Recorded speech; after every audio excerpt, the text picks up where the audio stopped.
All right, everybody. Welcome to another finals bound for only one of us. Fourever rivals. How's everyone going? The chat is full. Oh, here we go. We got one of our Quinny's My boy. mates. Calm My boy. calm the ties. Scotty Tompkins. He's clocking in for my shift. Scotty Tompkins, right? He goes on fucking everything, man. He's the best, and he comes up with the best comments. So welcome to Scotty. We got Galicchio. He's always there. Lana, we're going to see her at the show. Go on the baggers.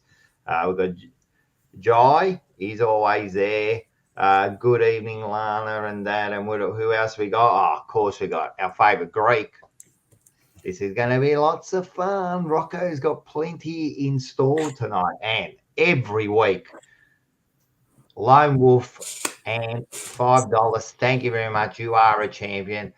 Hey, all. Good to have a win. While the free spuds, especially the one in the right-hand corner there, finals hope are gone. In our hands now. Let's see what we can do. Hold on before we keep on going. We're just going to... I forgot to get my friend, so we're just gonna bring over my spud friend. We'll just bring him over. He likes to be on the show. Guys? Good evening, all to you boys. But statistically and mathematically, we've still got a chance to make the finals. Yeah, we need Carlton, Hawthorn. How you're 6 points down? Sorry, you're 6 points behind. Oh, what's Carlton on 52 points? What a spud straight away. What a fucking spud. We got a chance. You're 6 points behind you fucking I saw a little bit of that light at the end of the tunnel. That is the best start to the show. Brisbane by 120 points, and Fremantle had to lose by 120 points. It says 6 points behind. You're 6 points behind. You can't even do maths. Last week, you fucked up all the stats. This week, you got no idea. Oh, my Lord. Tracy Reed spoke to her today. She's coming to the show. How are you, Tracy? She comes on. Enzo Valentino. We love him. What a name. Enzo Valentino, mate. He's a stud, mate. I'm telling you with that name. Started work at 5. Then went to a funeral. I need some laughs. And make sure Mark and Manny won't, they won't disappoint us. And Enzo Valentino, I'll tell you one thing. He was on the show till about 10:30 last night, right? In the chat.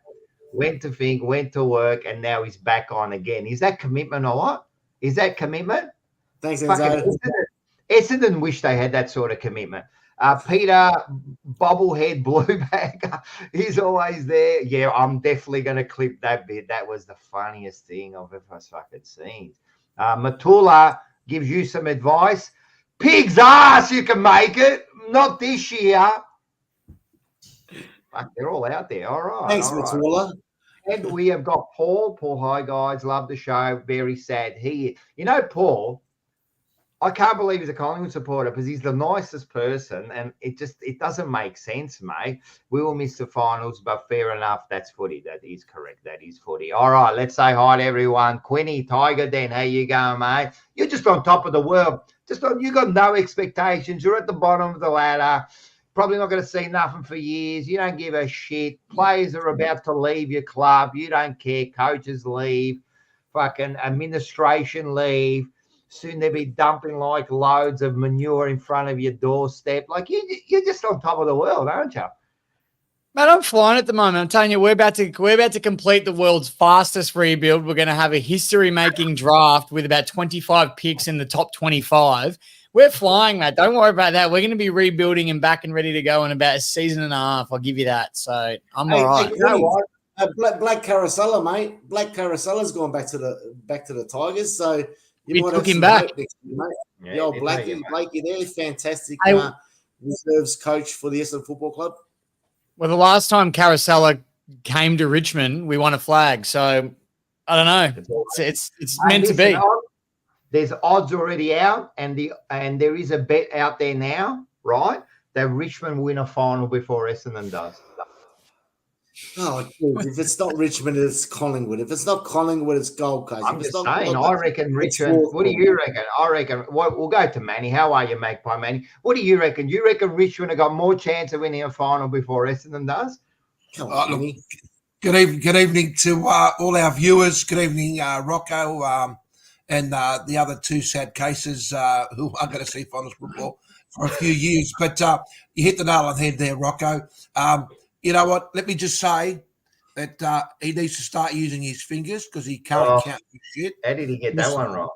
First of all, but second of all, let me just say that it's very, very sad for the Bombers, but we'll talk about it more a little bit later on the show.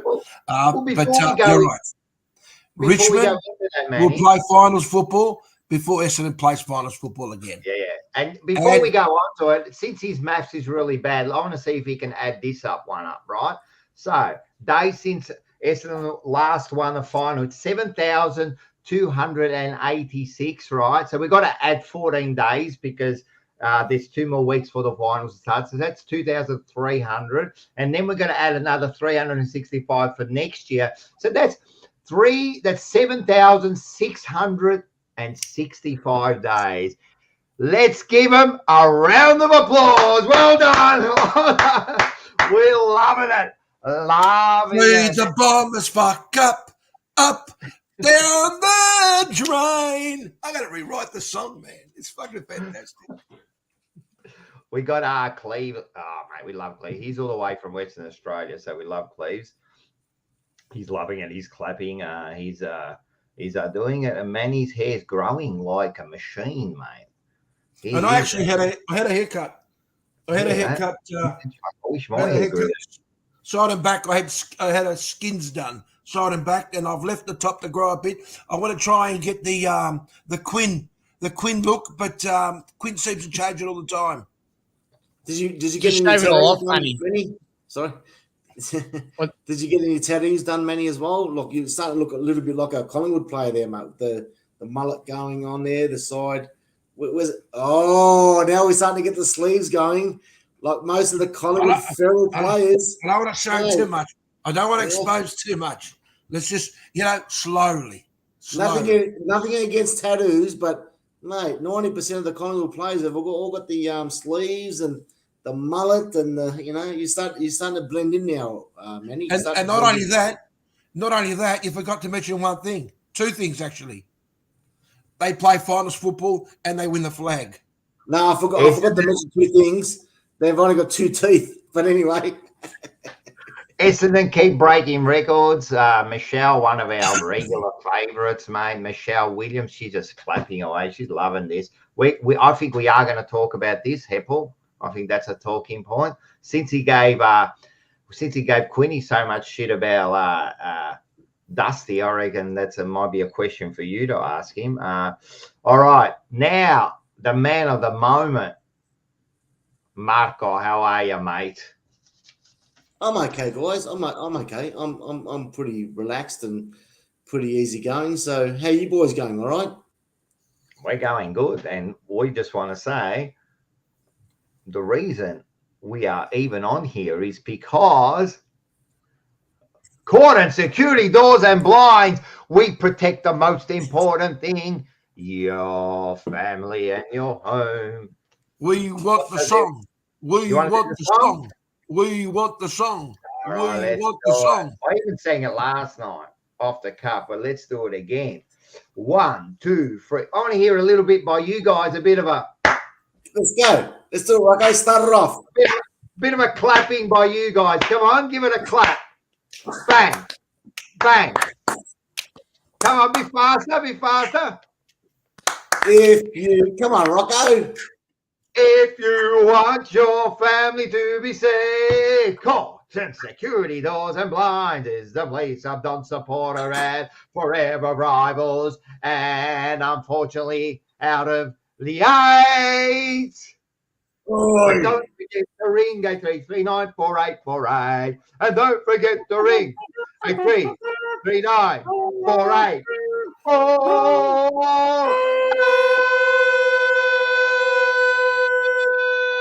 That's all right, boys.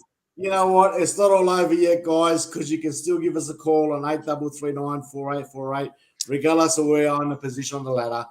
At the end of the day, give us a call, mention Fourever Rivals, the Jumper Punch, and receive 10% off.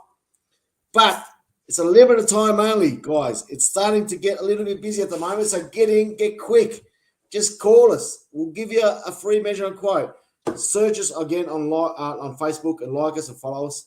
And don't forget to jump onto our website, www.corton.com.au. And, protect your home and most importantly, your family, boys. So 8339-4848. Get in quick now.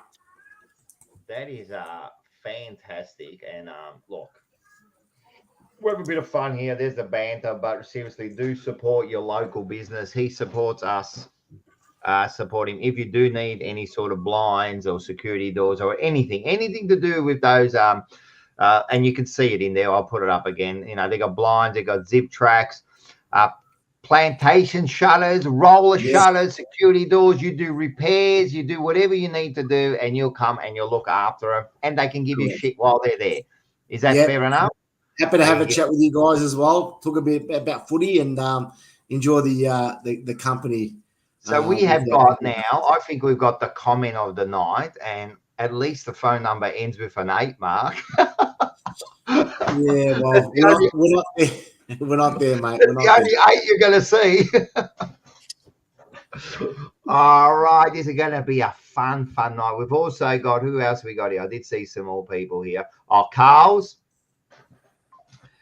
Hey, Lana, and thanks so much. It was fun. Carl's was on the couch last night, and she is an absolute superstar. Yes, Lana's on there too. Hey, Carl's was a legend last night. She done such a good job, man. We had such a laugh last night. It was really good. She bought some salami. Carl's was best way to describe it. I think she was the rose among the thorns. Yeah, 100%, man. If she was the thorn among the roses, there'd be a problem, mate. But she was definitely the rose among the thorns, man. 100%. Yeah, she was awesome. She was. We had a good time. And as I said, that salami was absolutely superb, mate. We had salami on things. So that's really good, man. So, all right. So just a couple of things. We're just going to go. Oh, everyone, the book's out. So my good friend who does the change room, for the record, off the record, his book is out. It will be sold on our show too. You can get it on Amazon or you can buy the hard copy. So, yeah, get in there. All the links are below, so you catch that out. And also, of course, look at this TJP live show, hey? And we have got the special guest of Simon, the Chief Wiggins. You know Simon Wiggins, Manny. Chief, the Wiggins will be our special guest speaker, and alongside of him will be special guest. And you know this bloke too, Magpie Manny, Heath Scotland, Collingwood grand final player. He never won a premiership, and one of our greats. We love Scotto, so he'll be on the show too. So they're definitely the two special guests for the night. And we've got some other ones running around too. We're just going to be in the audience, but everyone get your tickets. The links are below. They are selling quick. We are. Rocco, can I say, Simon Wiggins, absolute gentleman. No one does not like Wiggo. He's just that's like, right. And you can't not like him. And can I say that due to commitments that I have, what I want to do is, and now that Simon Wiggins is also going to be on the show, I want to buy a TJP ticket, and I want to offer that TJ ticket to one of our viewers as a gift. Wow, that's tonight. We're going to give it away tonight.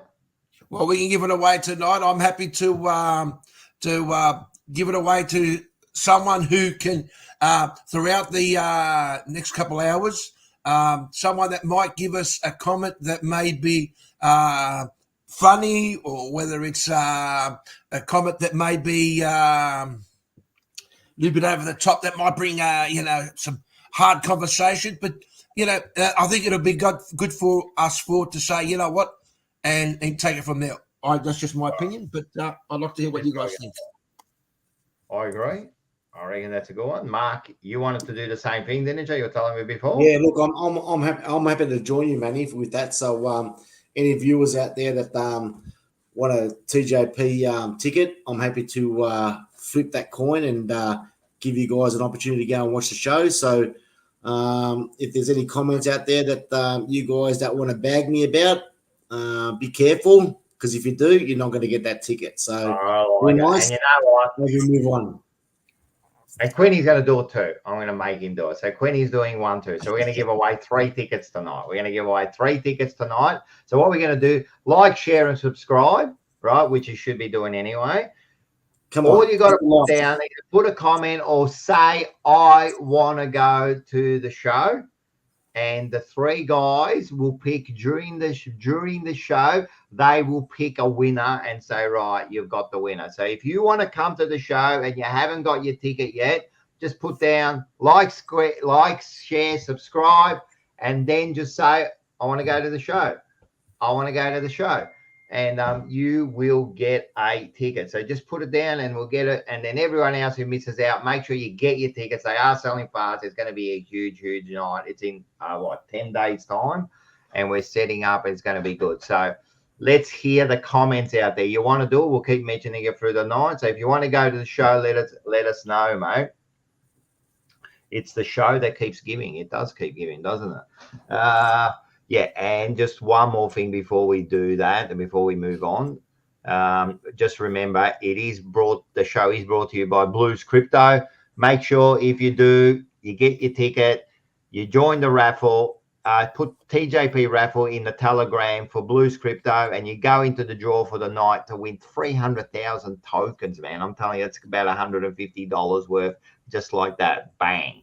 So everyone do that. So, Frank, there's already one here. Frank, pick me. So, did you like, share, and subscribe? I'm gonna have to trust you in these things. I'm gonna have to trust that you do it right. So, if you want to go to the show, let us know, and the 3 guys will pick you. There is one there already, Frank. So we don't have to do it straight away, but you've already got an option, mate. Who does Frank follow? Who does Frank follow? I'm not sure. Well, how about this, Rock? How about this? We'll choose the winners at the end of the show. We'll choose them. We'll go from there. Afterwards, if we find out that they haven't liked, subscribed, and shared, then next week we do it again. All right, yeah, that's right. Because I can find out if you're being shifty about it. Next week, you lose your ticket and we give it to someone else. I like it. All right, guys. Just let us know if you want those tickets. All right. Sounds good. I think we get into yeah,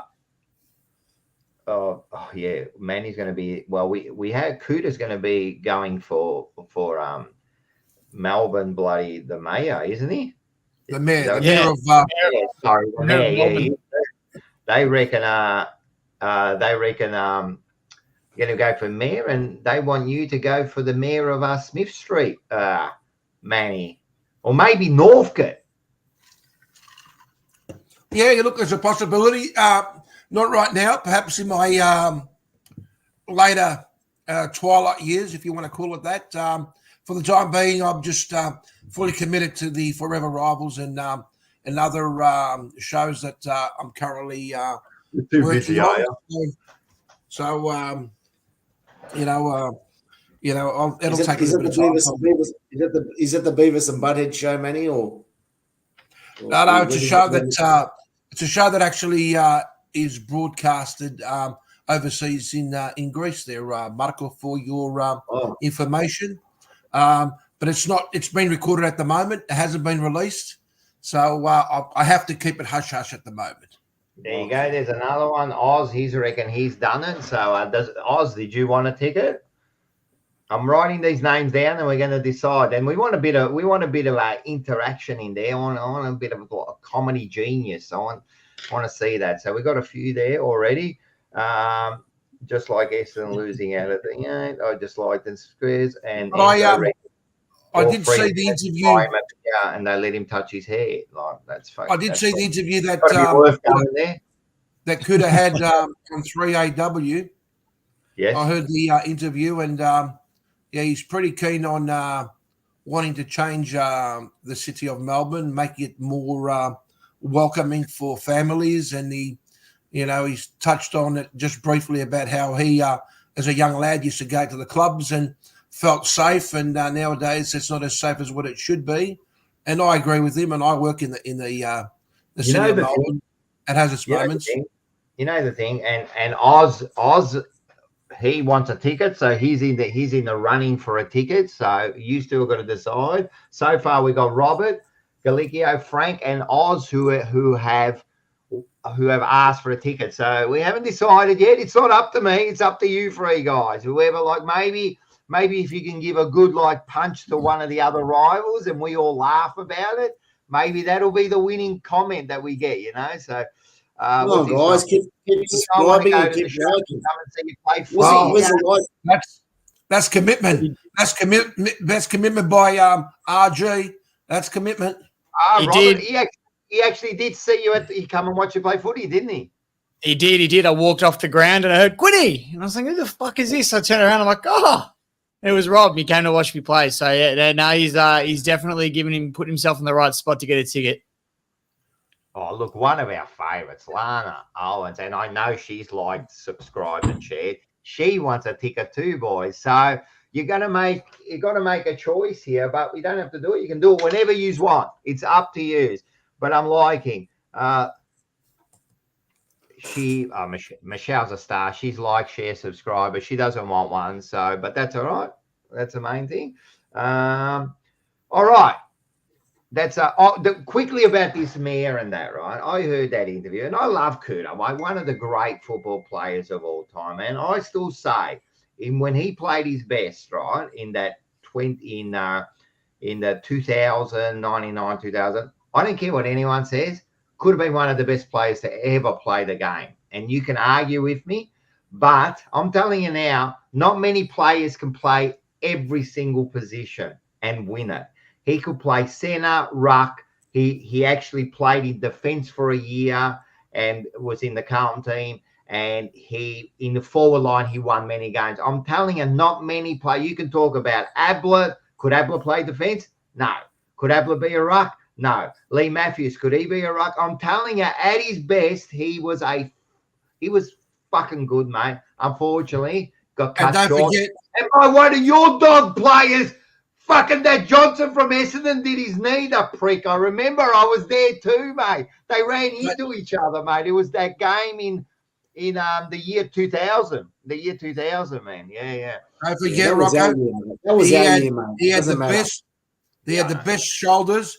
He had coconuts. You thought he had coconuts on both of his shoulders. His arms were unbelievable.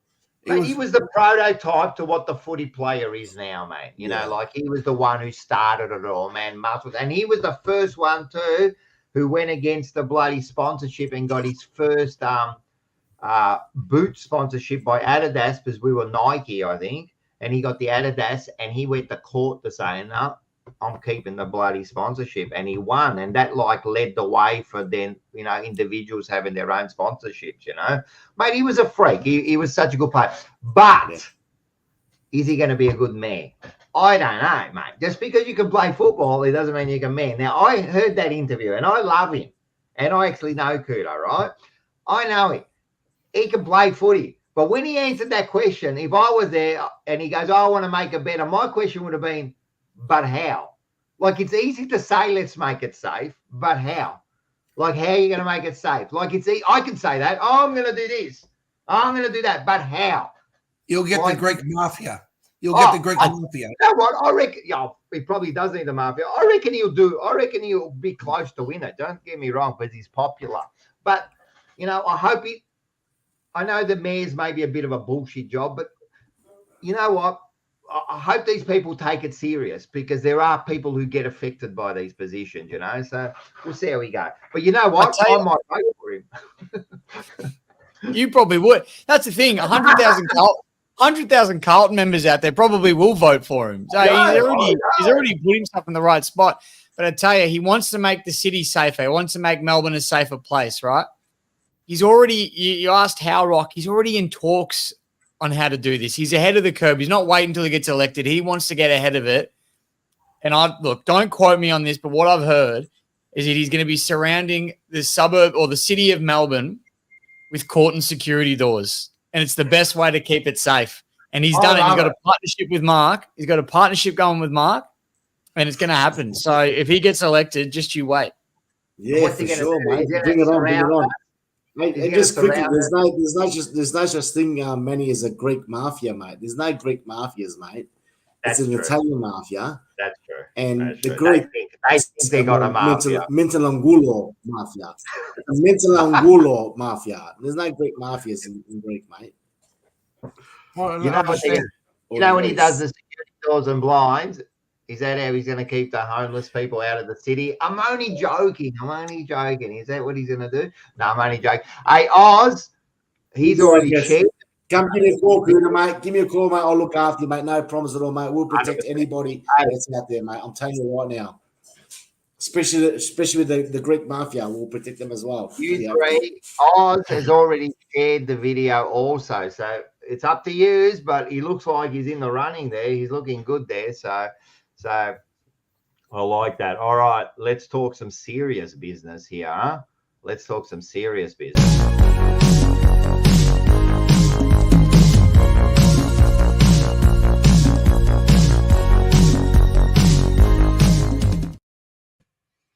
We're just gonna fix up all the problems in the world, mate.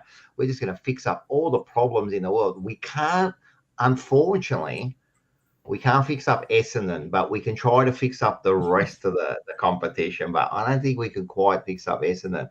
I wanted to start. Well, what was it? 50 points or 52 points? Oh, I forgot. Yeah, that's right. Yeah. What was that? What was it? 52 points? That what? All the teams up above us, 52 points, or is it 50 points? What is it again? You tell me. What's the ladder? I know. What's the ladder? I know. I can. You wanna have a look? You're not gonna make it. Look, this is the ladder right here. If you want to look at it, see that? See 46. Damn. See 46 to 52. If you add it up, you got to use two hands, Mark. But it's 6 points. And Collingwood was the only team. Collingwood was the only team that can make the 8 from here. Mathematically, they can make it, but either Hawthorn or Carlton have to lose by 100 points, and they have to win by 100 points. They've got to make up almost 11 or 12. Freo's going to lose as well. Wow. And Freo's got to lose too. That's the other one. Yeah. So the Dogs. Can I just say that the media is so bored that they've got nothing better to do by sitting there saying that Collingwood has to lose by 100 points and Carlton has to lose by 100. Collingwood needs to win by 100. And Fremantle got to lose too, Manny. What's that? And Fremantle have to lose too.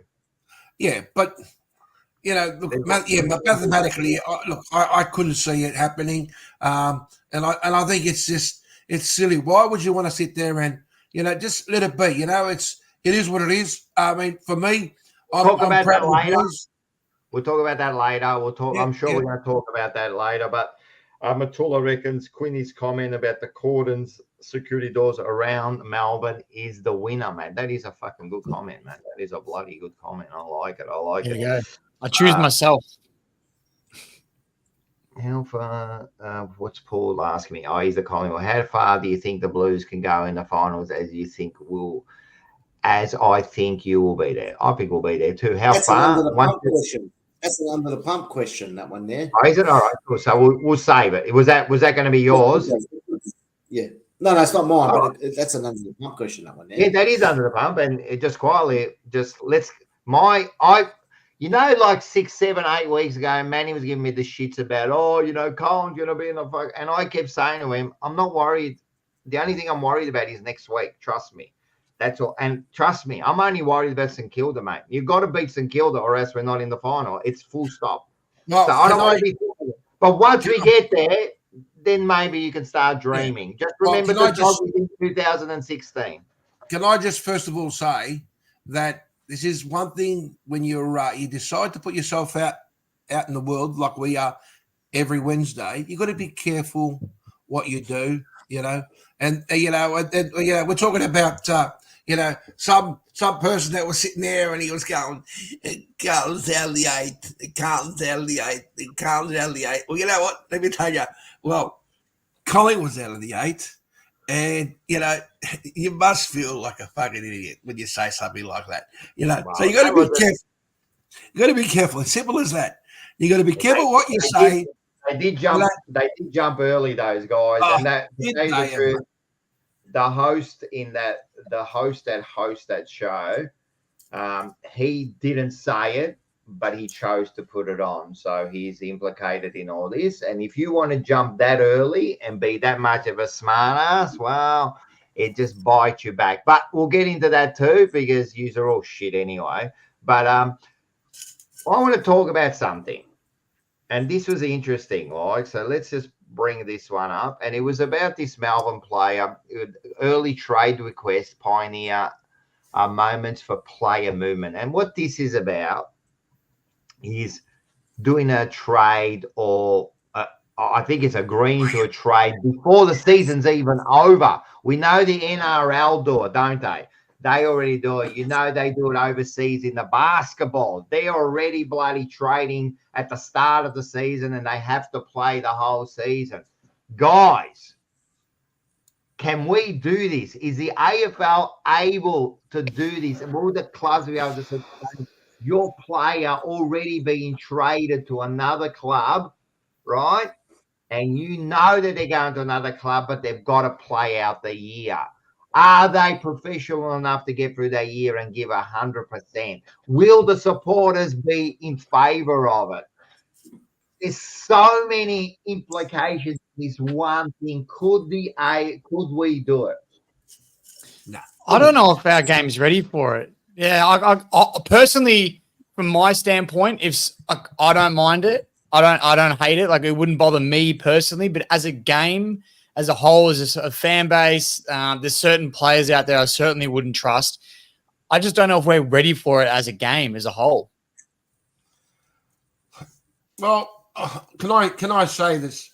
That there was something that was done many, many years ago, and it wasn't done between footy players, but it was done between a coach and a future coach and a bit the Collingwood Football Club on the butt cheeks.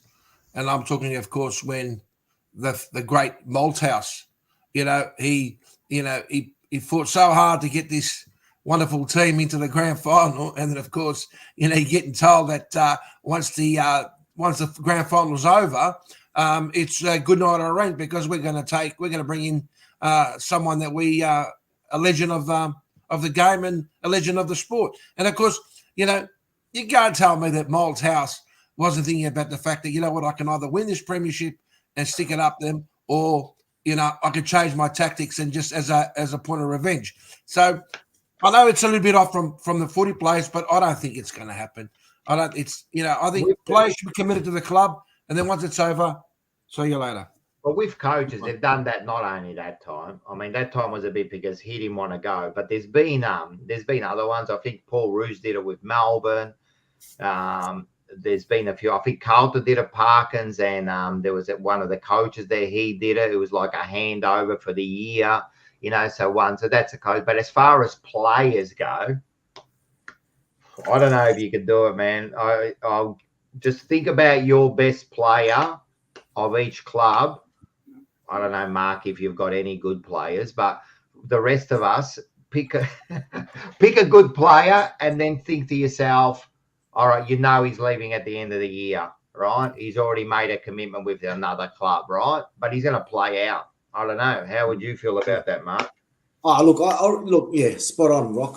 That's not acceptable to me, but I think it's starting to work in reverse at the moment. What's happening is that a lot of clubs are starting to put their their second tier players, towards the end of the year to get them possibly maybe a better draft pick or a better trade. So I think it's working in reverse. So you probably might not have that player playing for your team at the end of the year, but they'll play him whether you've got no finals to contend to, and there might be value to your club. Yeah. So I think it's working in reverse. Put the player in that's not going to be at your club for next year, and he might be worth a little bit more than what you think. And that's what I've realised a little bit maybe with the Essendon Football Club. They're putting some players in every week. They're continuously putting them in, even though they're not actually, being competitive and not rewarding the club. But another club might actually say, you know what, I'll give you this guy for that guy. So it might be working a little bit in reverse. That's what I can see. Lou Sassole, is that how you say it? $2.99. Thank you, my friend. You are a champion. We haven't seen this bloke for a while. I said I wasn't going to put up his name. We're also kill the supporters this week. Why? Because you Barry for that fucking rabble of a Geelong side. Please. The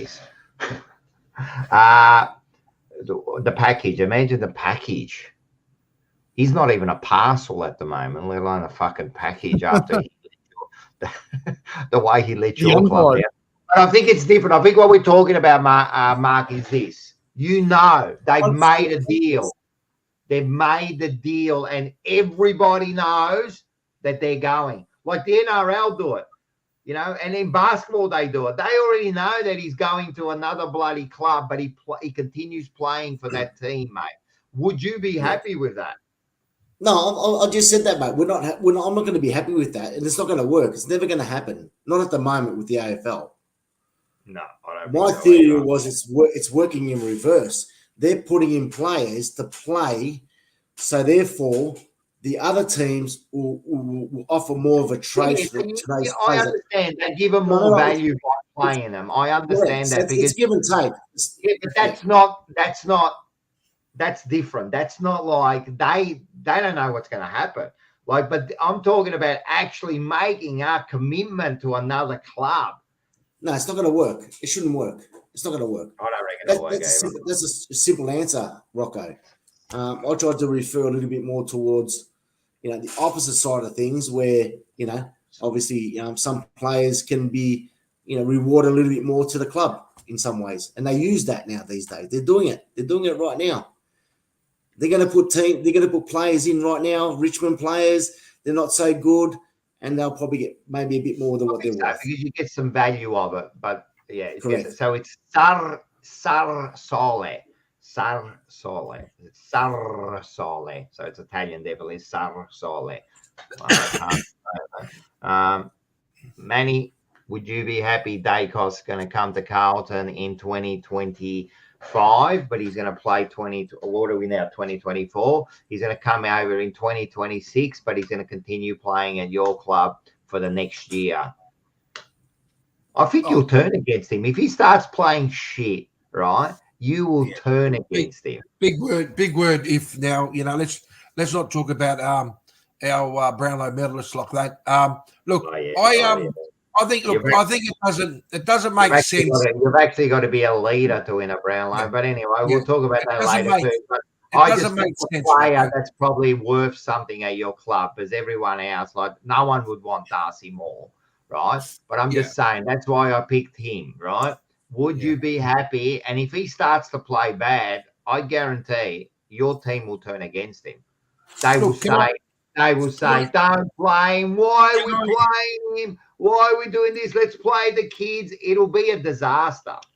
Rocco, my biggest problem is that I don't think we really think about how the player can be affected. And, mental health is such a huge thing in every other sport and even in the AFL.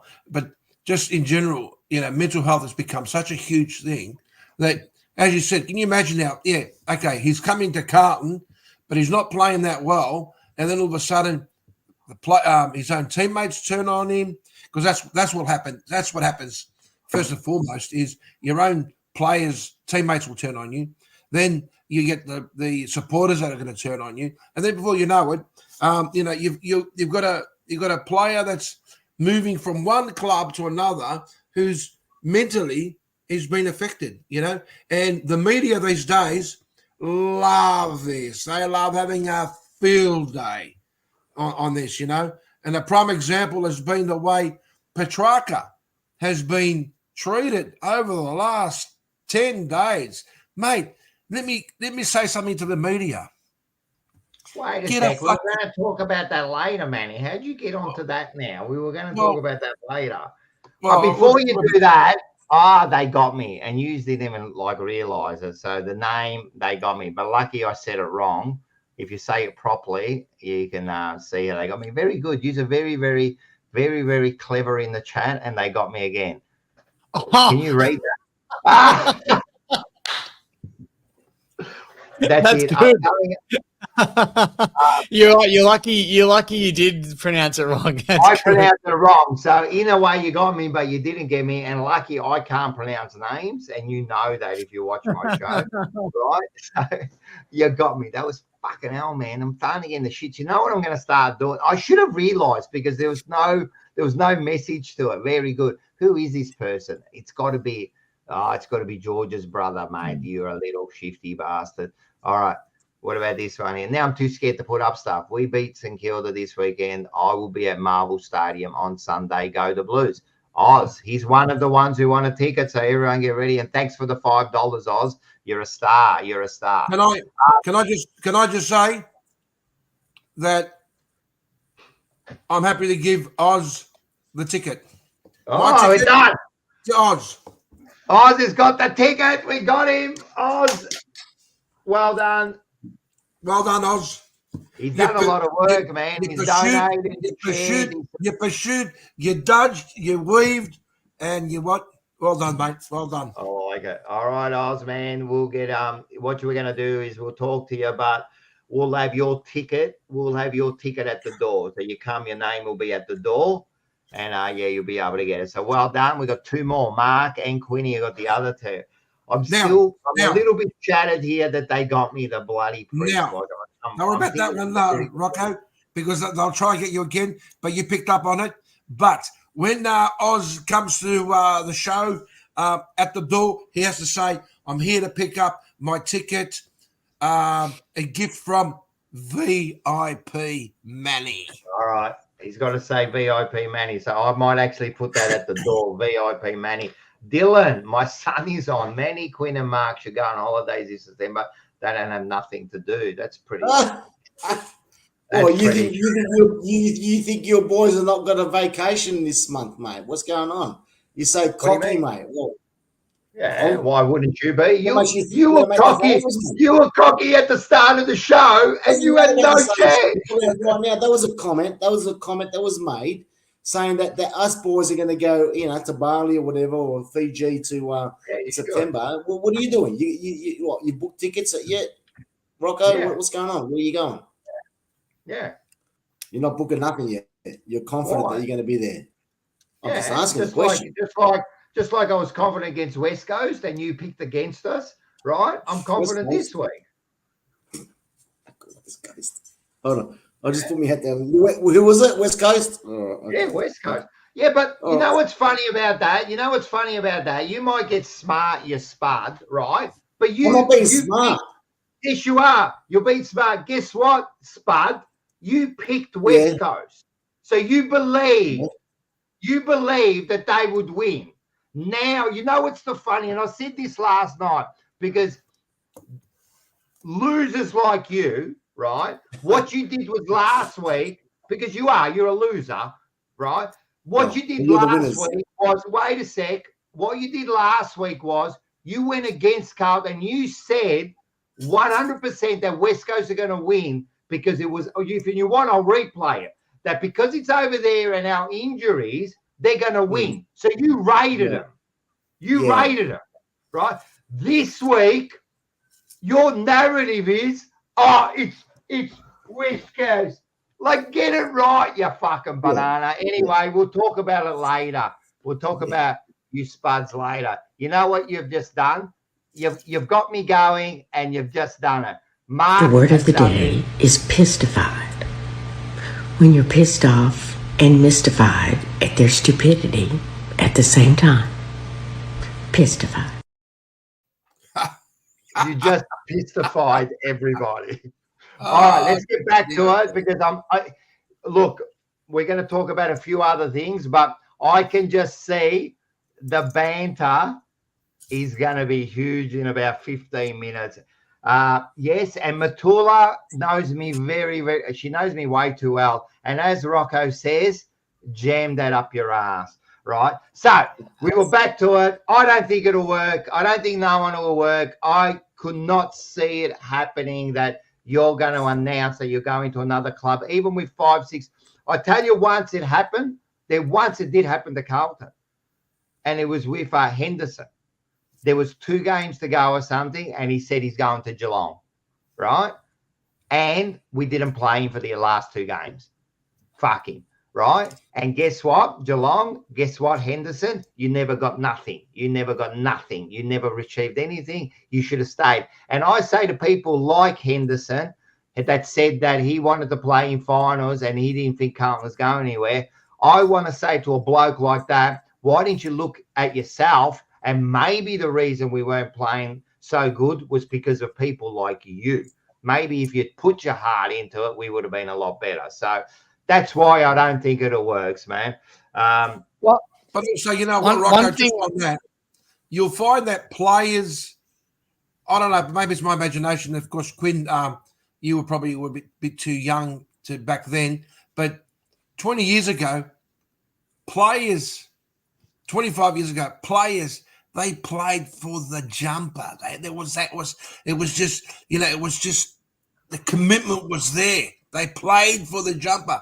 Nowadays, it's all about, they'd play on the Saturday, Sunday, and then Monday they'd be working, doing their normal Monday to Friday job, and it was so different, But yet the commitment was there.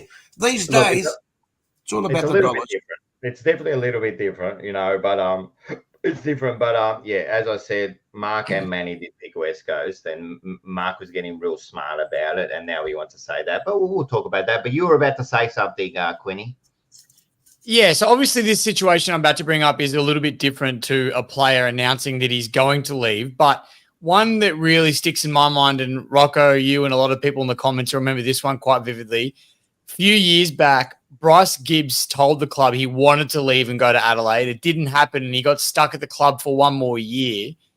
Now, I might be wrong, but everyone kind of knew after his 1 more year when his contract was done, he was going to leave anyway. But he played almost the best season he ever had in his last season at Carlton before he went to Adelaide and couldn't get a game. So I think in that sense, some players have it in them to still give their all regardless.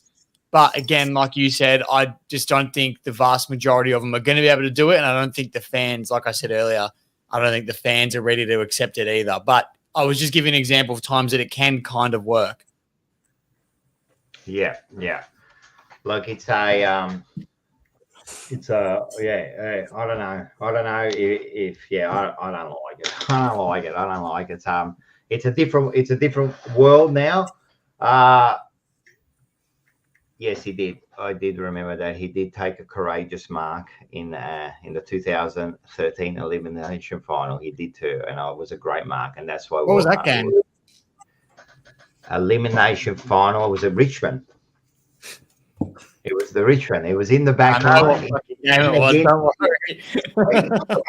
And then Judd gets the motherfucker, and then fucking Garlett jumps over and runs out the door. Oh, mate, what a game. Do you remember that, Mark? Oh, you don't remember finals win. Oz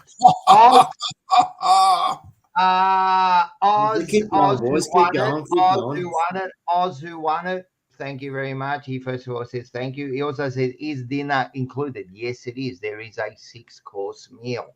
Get your tickets. There are 2 more to give away, but there is a 6-course meal there. So, and players and all sorts of stuff. All right, next one. There was a bit of an article about the little chip in the football. Did you read about that, Quinny? I did. I saw. Is that going to come in next year, or are they going to test it out again next year in the women's and the reserves or something?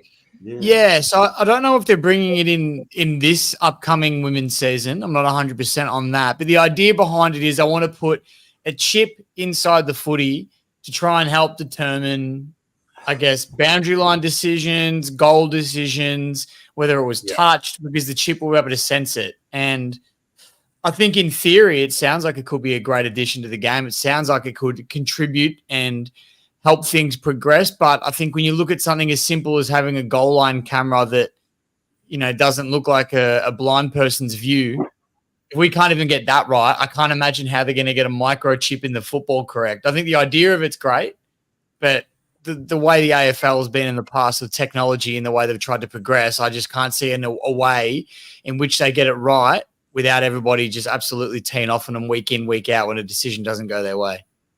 Because exactly right. And then one thing has to go wrong, just like with the technology, unless you get it right, they better not bring it in, because if something goes wrong, it's just going to be upheaval again by everyone. Everyone is going to go crazy. I don't know. I don't know how it's going to work. One thing is, like the tennis, they use that technology for the ball, and it's a bit easier to track the tennis, but we've all accepted it now. We've all accepted the tennis. Like, we don't doubt it now. When we see it and there's a close call and then you see it and they do the computer and then they widen it and it's missed by a hair's dick and you go, yep, that's right. We don't know. Like, it's still just, you don't know. And the cricket is the same. When you see the cricket and you see it, if the umpire calls it out, right? If it's just a millimeter like off the halfway mark of the ball, it's not out. If it is, it's out, and we just accept that the ball tracking is correct. Are we going to get to a point that if it comes from, we'll just accept that it's right or wrong? And can they manipulate it? Oh, that's another question. Can they manipulate the computer? Can there be like a genius out there who manipulates it? Artificial intelligence.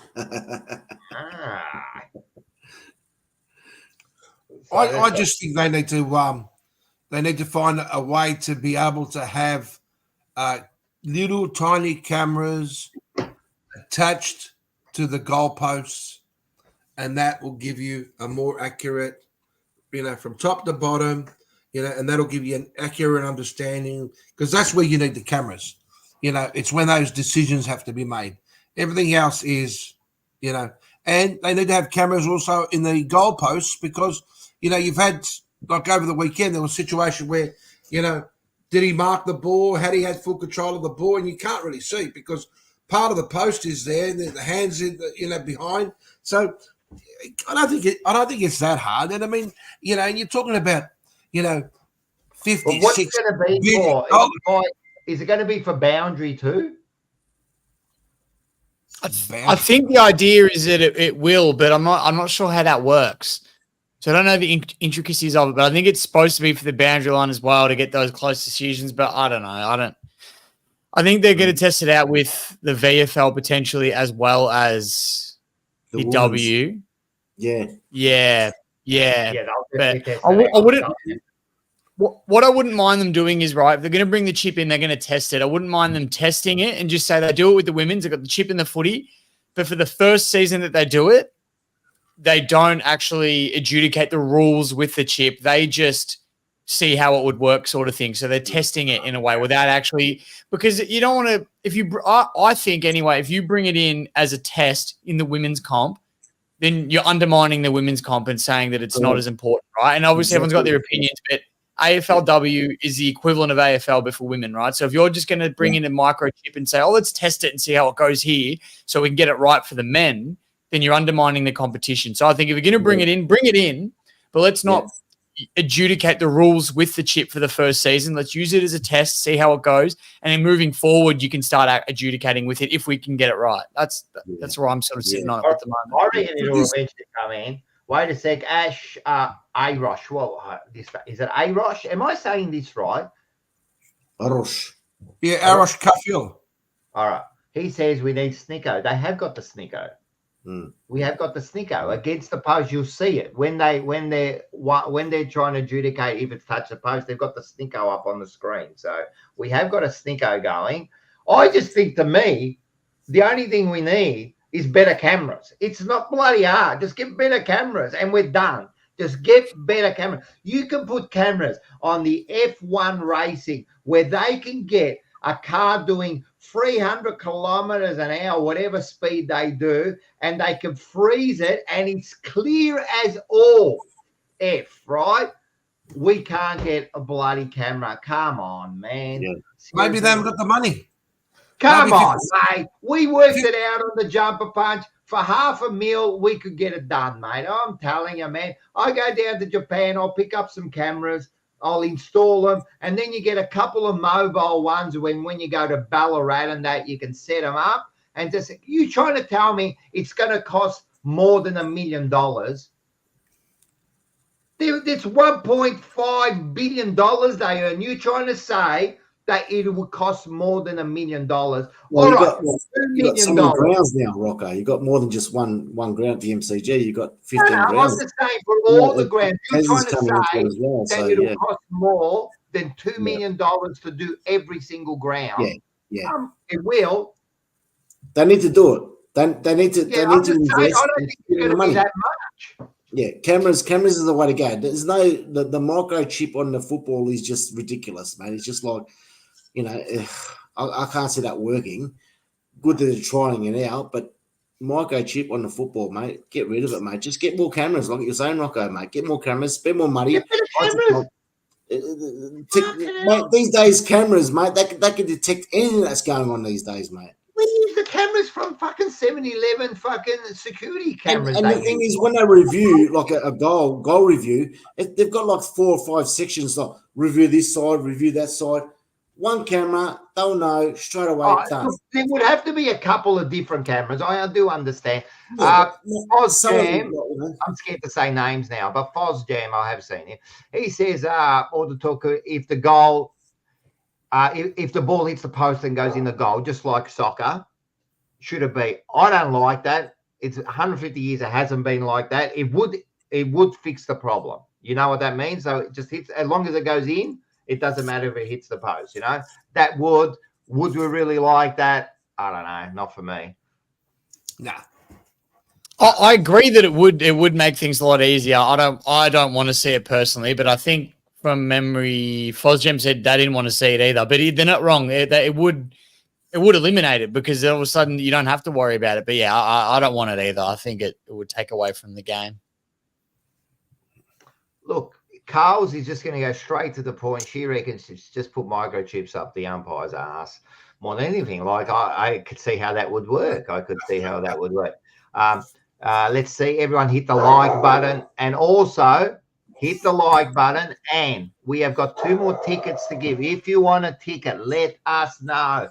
Quinny and Mark have to pick the 2 remaining winners. If you want a ticket, please let us know. Mark from Corton will pick one. That is This is good as your joke. All right. Blue Bagger, let's chart. Oh, you want to change the subject? Here we go. So we've got our producer on the line here, Blue Bagger. He wants to change it. All right, we'll go quickly. What did you want to say, Manny? Well, we touched on it just a little bit earlier on, Rocco, but I just wanted to talk about how, mental health has been such a huge thing in the AFL over the last couple of years, and then, you had Petrarca, who was put under the spotlight, bloke who is a brilliant player. He's injured himself, he's come off the ground, he's gone back on the ground, he's come back off the ground. The end result was that he almost died from the injuries he sustained. And, he's gone through so much mentally, and rehab and to do all that, to come back, to his club. And, of course, the media having a field day. Oh, Petrarca's not happy. They want to, trade him and Petrarca wants to leave and shit like that. It's like, mate, leave it alone. It's like they've got nothing better to do. And then all of a sudden, I'm glad to see that the Melbourne coach had the balls to sit there and say to the media, you know what?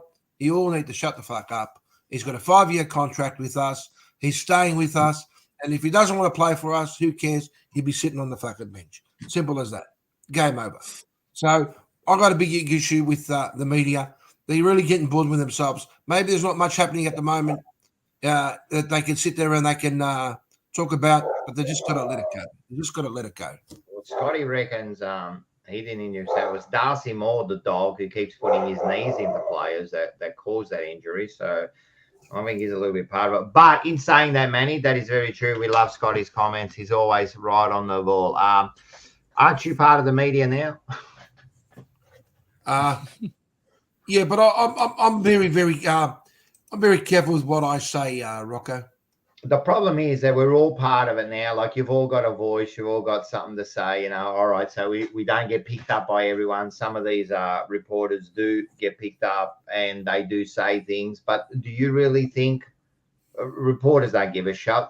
They don't get how they're accountable on anything. If they get something wrong, they don't care. They just move on. They get something right, they spruce about it until they fall over. But when they get something wrong, they just move on. They don't give a shit. They don't give a shit. All they want, just remember, you don't have to be right. You just have to be first. Well, right? it's funny you say that, Rocco, because that Chad Corns, is that his name? The one that Chad Corns. Right? Now, when he first started a couple of years ago in the media, he sort of wasn't as popular. Now he's become popular on so many shows. He's also disliked, but he's not afraid to express his opinion. And his attitude is, you know what, you don't like it, you don't like it.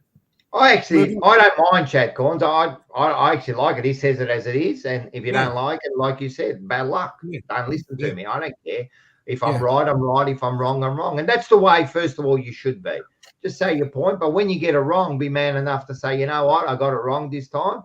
Move it on, But sometimes they do annoy players. They hassle them. But that's been happening forever. Remember when Tony Lockett and Eddie Maguire went to his door and Lockett was throwing the walking stick at him and that, like they've been doing it for years, mate. They've been doing it for years. What do you reckon, Quinny?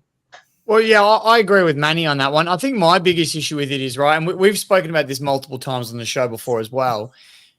We all ridicule players and we say, they don't give us enough. They're all so quiet. They're shy off in the media. They're too well media trained. They give generic answers, this and that, this and that. And the media says it too. But then the media is the first one to start shitting on players, the first one to start making stories up about players. We're the first ones to turn around and say, I can't believe a player said that, and shut down their personality. So no wonder why players don't want to come forward and give answers and this sort of stuff, because they get ridiculed and taken out of context all the time. So we're I say we because we're part of the media, like you said, Rock, but everyone's contradicting themselves from what we want from players. Do we want them to have personalities? Do we want them to say the things they want to say? Or are we going to talk shit about them and then question why they don't want to say anything ever? So I think that's part of the problem as well. We make things up and then, that you're just stopping players from coming out and speaking openly because it gets twisted regardless. And we've actually discussed this point before about like when Dimma said he said fuck. And they even a week later they were talking about it. Oh, I can't believe he said it. And, oh, really? I can just imagine them behind closed doors. These people. So you're right. I want them to be honest, mate. I want the coaches to be honest, mate. I want the players to be honest, man. We are getting robots now. I don't even like, when Carlton do interviews and that, I don't listen to them anymore. It sounds like it's programmed. They're just telling everyone what they're being told to say because they don't want to get into trouble. And then the other thing is, if they do say something like, stand up when you do that interview, someone will get bloody offended. You know what I mean? So you can't win anymore. So it's just ridiculous. You're right. We want them to have personalities, but then as soon as they are, we criticize them. Oh, you can't be saying that, and it's just rubbish, man. Yeah, I agree. Become too soft. Soft. You know what I mean? And and the biggest problem is that the AFL wants to have control of the situation, and they want everybody to be the puppets. But, God forbid, if you were to sit there and say how woke the AFL is and how much it's got control over so many things. You can't say this, you can't do that. Stick it up your fucking ass. That's my fucking. And Enzo reckons that Quinn, are you really an old soul with a marvelous mind, living in a young man's body because you make too much sense all the time. I'll tell you one thing: he makes too much fucking sense for this show, right? So, hey Enzo, have you got a ticket? Have you got a ticket, Enzo? Yeah, Enzo's coming, mate. He's already booked his. He was one of the first. Enzo a ticket. Well, I want to say that there is a comment that if Quinn was about to put lipstick on, he'd be covering ear to ear. Look at that smile. Oh, look, I think we've got a doggy supporter in there. Doggies, just be careful, doggies, because you can. Oh, here we go. Yeah, you'll be right on them because you do work for the doggies. Hey, the doggies, just be careful because they can actually miss out. They lose and Fremantle win, they're out. So you have to be real careful. But who wins? So if the doggies lose and Carlton and Fremantle win, the doggies are out. No, behind you. Hey? The David there's followed up with another comment. No behind you, they've said. No behind you. So Essendon's still my dog. Oh, my dog behind me. My dog, yeah, that's Shelby. You want to see Shelby? Shelby! Should be coming. I'll get Shelby on. Yeah. There you go, and girl. Look at this. Look at this. Come here. Look at this. Hey, Shelby. Good girl. Good girl. Good girl. Come on, get my little boy up. Archie, come here, boy. Oh, just now your dog will be like Carlton and Essendon, just like pounding. Now we're bringing the Brains Trust onto the show.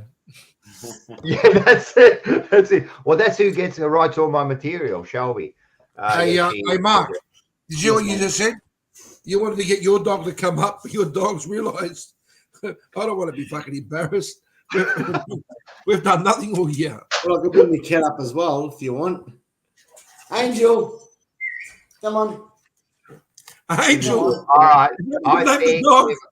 I think we've talked enough. Now, just keep going. Wow. There are still 2 tickets. Angel. Mark and Quinny have to give away 2 tickets to this. And if you want to support the show, go out and get your tickets. There's special guest, Simon Wiggins, special guest. He's Scotland. But the most specialist guest of all is Rocco will be there. Rocco will do his stand-up comedy. He's got it all set up. So make sure you get your tickets. The links are below. But there are 2 tickets. If you want a ticket, say you want a ticket, like, share, subscribe, give us a comment, and you will get a ticket. There is 6-course meal. There is entertainment. There is players. It's on the bye week. Come on, guys. Let us know if you want one. All right, let's get into yes, Blue Bag. I can't wait for the show. It's going to be, I'm telling you, it's going to be a killer, and it's a great way for everyone to get together. You want to get into the games or what? Let's dip in. Let's go into the game. Let's start. Let's start with this one here. I think we start on Friday night? We did. Was it this one? Was it this one here? No. Yes. Everyone can't see. I just saw what Mark did, right? But the scores were 8-11, 59, and they were eliminated by Sydney, 15-8, 98. There was an absolute demolition. Of course, just like Stringer, no show. Stringer's gone from the package to the parcel to the envelope now. That's where he's sitting at the moment. he's the envelope. Where are you boys sitting, Quinn, mate? Don't worry about that here. I got a little tiger. Don't worry, we're talking about your game here. We're talking about your game. Anyway, yeah. That's what we sound like at the moment. Don't worry. Is that Angel? Is that Angel? That's Angel's little play toy.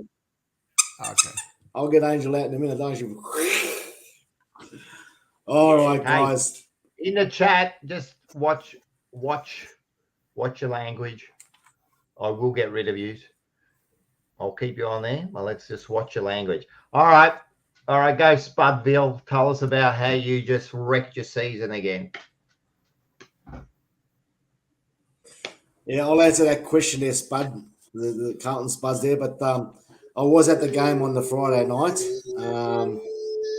and to be quite honest, I'm gonna make it quite quick, but we should have been up by 5 goals.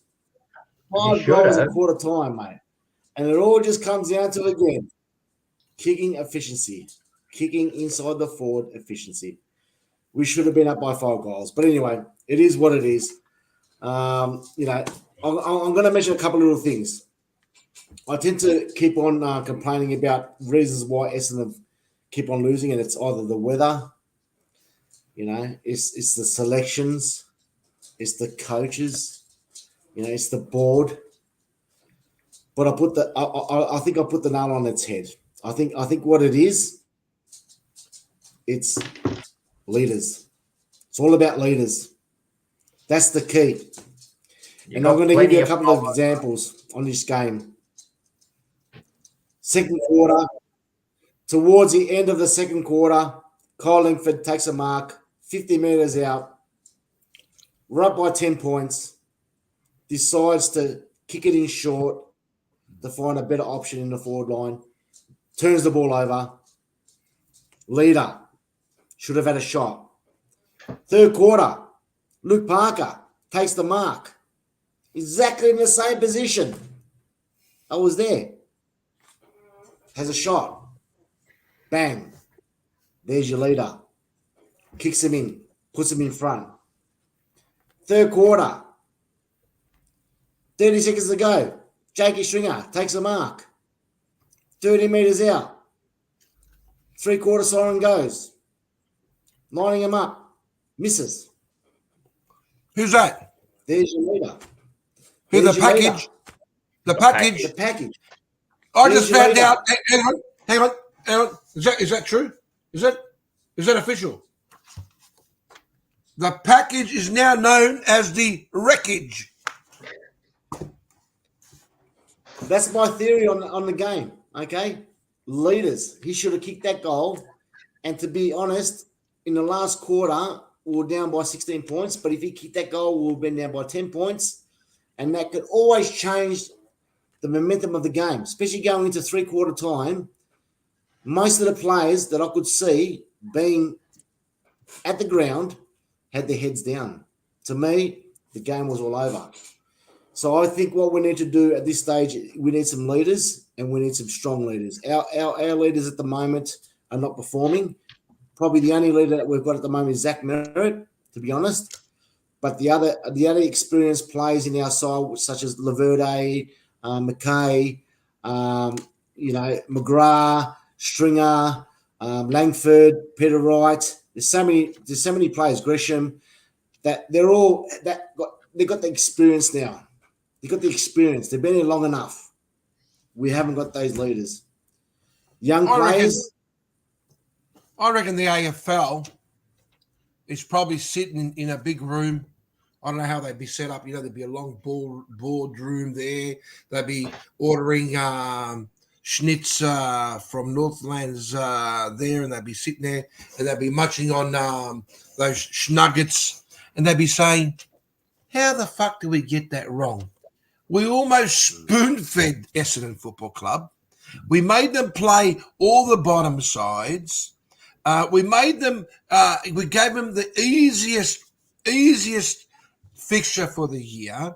We even made sure that they're not going to be playing in wet conditions because they can't play in the wet, and that was proven when you guys played against that team and use that as an excuse. So you're sitting there talking about leadership. You guys need to have a good, hard look at yourselves because you finished 8 last year and you thought potentially that, you said yourself, we were finished outside of the 8 and we should have been playing finals football. And instead of going forward, you guys have gone completely backwards. And the worst thing is, You are all staring at each other like stunned mullets. No idea. No idea. Yeah. Look, again, Manny, yes, you're spot on there, mate, with your comments there. But at the end of the day, it's a game of football. They're human beings, you know. We can't force them to do what they want, but it's more about viewing the game and being a supporter and seeing what I've felt the last couple of weeks. I think it's more about leadership, and I think we need to get some leaders back on board. Maybe pick up Petrarca or maybe a Shea Bolton or a Rioli from Richmond, even possibly bring Adam Sard back from Carlton. So we need those players coming back to the Essendon Football Club. But look, we're gone. The season is finished. I've got no more light at the end of my tunnel, and we move on. Mark, you first of all has been a fool all year with talking about how good Essendon are. They're no good. What were you going to say, Quinn? Well, I was going to say, because Mark, you spoke about lack of leadership and and all that, and obviously it's going to be a problem going forward. Zach Merritt is the only one, but we spoke about this earlier in the night before we went live, guys, and we didn't get to bring it up. But speaking of leaders, obviously it's not going to be a solution moving forward, but you had one that announced his retirement during the week and could have potentially played on the weekend and been that level head that might have gotten you over the line. Now, what were your thoughts with the club's choice not to play Heppel? I've got mine, but obviously it's easy in hindsight. But what did you think? Yeah, that's an under the pump question there, Queen. But under the pump.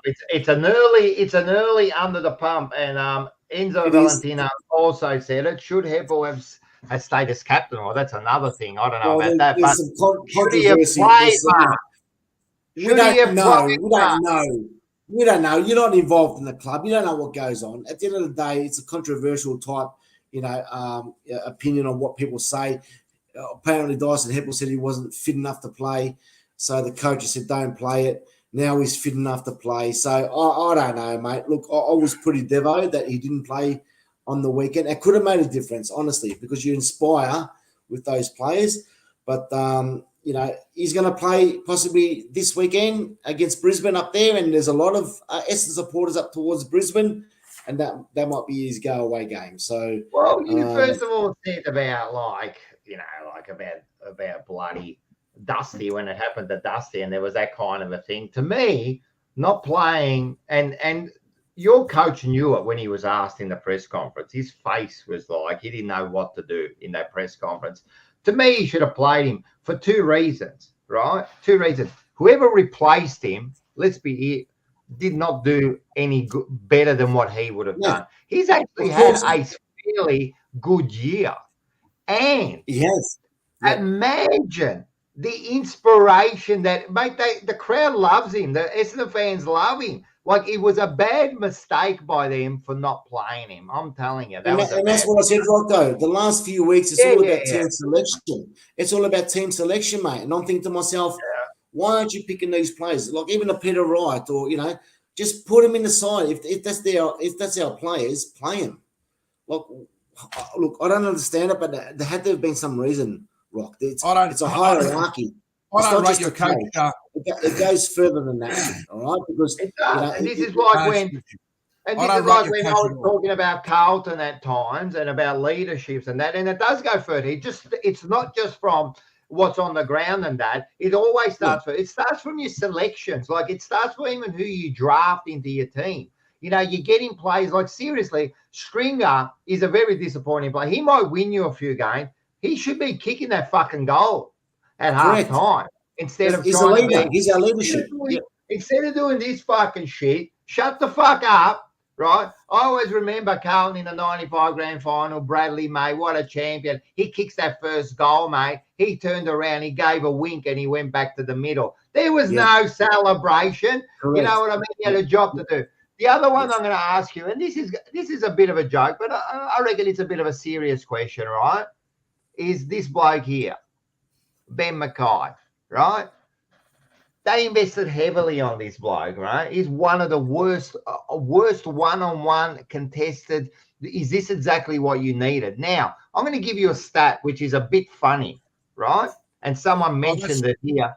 That's Wait, let me finish. I want to say this stat about Ben Mackay, right? Charlie Curnow has more defensive marks than what Ben Mackay does. Charlie Curnow, our forward, has more marks in the defense, contested defensive marks, than contested marks. He has more than fucking Ben Mackay. Ben Mackay is a Darcy Moore. He's an intercept marker. That's what he is. Yeah. You invested heavily. That's fine, Rocco.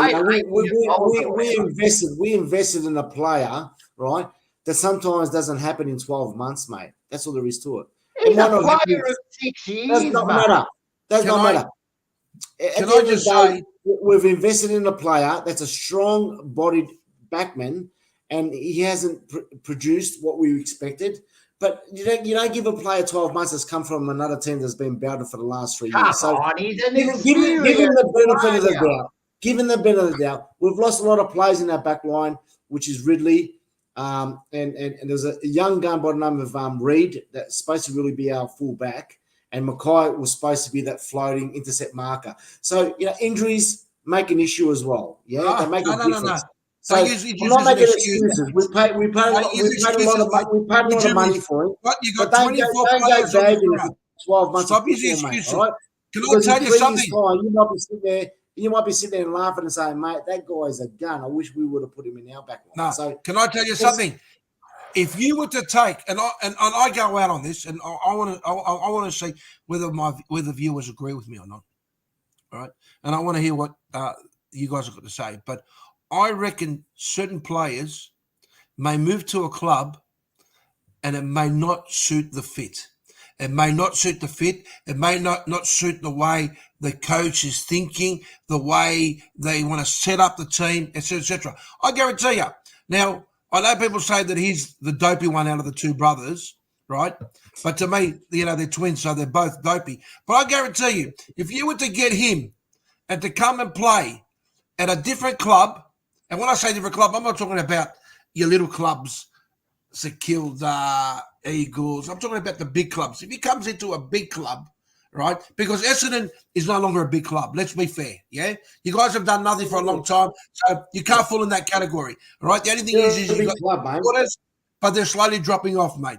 I'm talking, if he goes into a big club, I guarantee you he's going to be one of the superstars.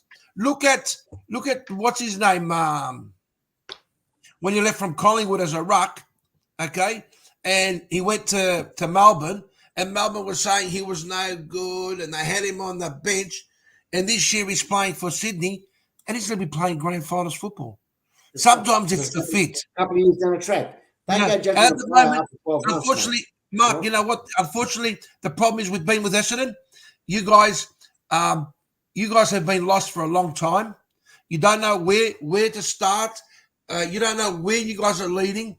And the worst thing about it is you guys don't want to invest money, right, on bringing in good players, but also bringing in the right coaches. Now, you took a reject from North Melbourne and you brought him across to Essendon thinking that he might do something better. Mate, forget it. Forget it. Manny, it's only been 2 years, mate. We've had a coach for 2 years. Man. So listen to me. I've had a coach for 3 years and he's won a premiership. I'm gonna try to help you out here, Mark. Right? You're gonna try and help me out. I'm gonna try to help you out, right?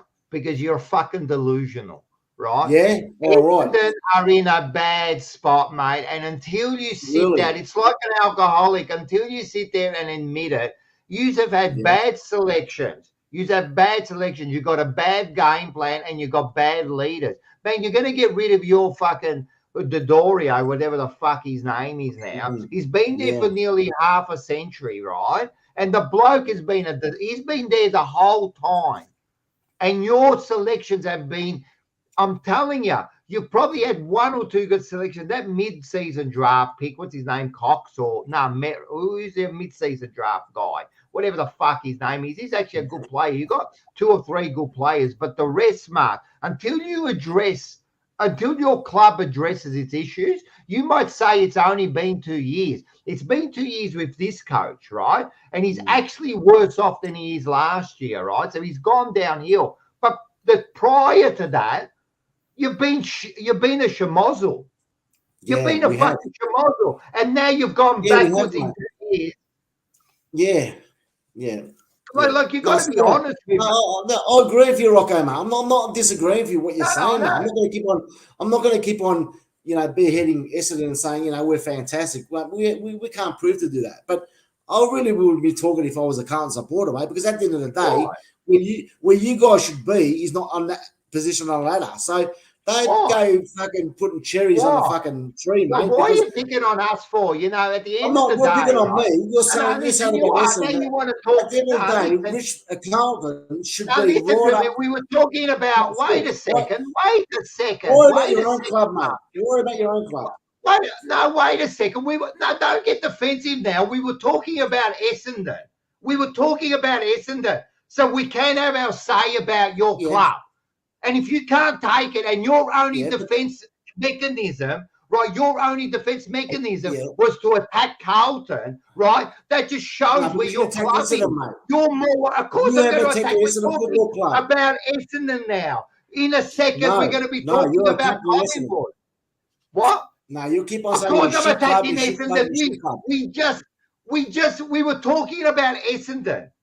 We were giving our opinion, right? But your strategy is exactly what Essendon's strategy is, right? You're more worried about Carlton than you are about your club. Carlton made a preliminary last year, and we got a chance to make the 8 again. Yous again have failed. Yous have failed, Mark. Do not worry about us, right? Worry about your shit club. You have failed again. There you go. And you've actually gone back. You're attacking my club, mate. You're attacking my club. I'm going to defend my club on this show. I'm not going to worry about your fucking shit spuds, right? What do you mean? Again, why are you? Stop it, Mark. No, stop it, Mark, for a sec. When we do this segment, right? We talk about each individual game and we all have our say on it, right? Soon as your club got attacked, you went for another club. That shows your mentality of your shit club. I would seriously worry about your players and the way your club is coached and run, right? Because you have been a fucking disaster for 20 years. And I was trying to be nice to you and give you exactly what I went through with Carlton. I was trying to give you some criticism to take it on board, right? And you went and attacked our club. That shows the sorry sight your club is in. Let's move on. No, because I spoke about my segment and I was honest about what I felt about the Essendon Football Club, and you guys attacked me on that. So I'm going to defend my team. Right. What are you defending? What are you defending? What I felt about what happened, but you guys retaliated and you started reacting towards my team. I'm not going to sit here. What are you talking about last week when we talked about Carlton? You went and you waited for me to finish and then you gave us stats. So you did exactly the same thing last week. Stats, facts. Yes, you did. Last week you gave us stats. Or the week before, you did exactly the same thing. And now when we do it, you're cracking it. Mark, I'm telling you now, this is your reason your club will never be anything because you're more worried about other teams than your shit stuff. Move on, please, mate. You're a fucking, you dare call other clubs a spud. You dare call other clubs a spud. No, I don't call other clubs spuds. Yes, you did. You call us a spud when we win finals, we make preliminaries, and you can't even make the 8. I don't even think the wild card round would help you guys. We don't Move want on, to bro. we want to win a flag. Please, man. We don't want to wait Please, 35 years. worry about, man. You've got nothing good that your club did this year. It's gone backwards. Please. Oh, well, you know, we got up there. We got Fucking up there. hell, mate. Mate, that's like calling the mate. I can't believe you attacked another club with you should sit there and shut up and take it. Let's move. Like what? I'm gonna defend. How you know what? My mate says this. You can't polish a turd, brother. You can't polish a turd. And that's what your club is, mate. The only way you're going to get better is this, mate. This is the only way you're going to get better. Get back to your fucking the old ways you do your shit. Please, move on. Yeah, I said it before, 700, nearly 8,000 days, mate. 8,000 days, mate. And I'll give you another one. And what goes around comes around, mate. What goes around comes that's around. That's all you've got to say. That's all you can ever say. What comes around goes around. How about you give me some facts, brother? Here he goes. Peter Bobblehead was at your shit game, mate. Mark, I was at the Essendon Sydney game, and first of all, he's a member for 17 years and one of our high members, so we love Peter, and he'll be at the show. I sat behind 3 kids who were pleading with their dad, can we please leave early? Dad said no. Good dad who supports a spud of a club. That's from our member of 17 That's okay, mate. That's all right. Have faith. Have faith. Have faith. Have faith. You know what faith is? You know what faith is? I'll tell you something about faith, brother. I'll tell you something about faith. Faith is a made-up word. Faith is the word you use when you've got no answers. That's what faith is. Belief. Right? Because faith you would not use faith. You would not use the word faith, right? If you actually had some evidence. Faith is the word you use when you got no evidence. You have got zero evidence, and that's why you rely on faith. Let's move on to the next game. Here we go.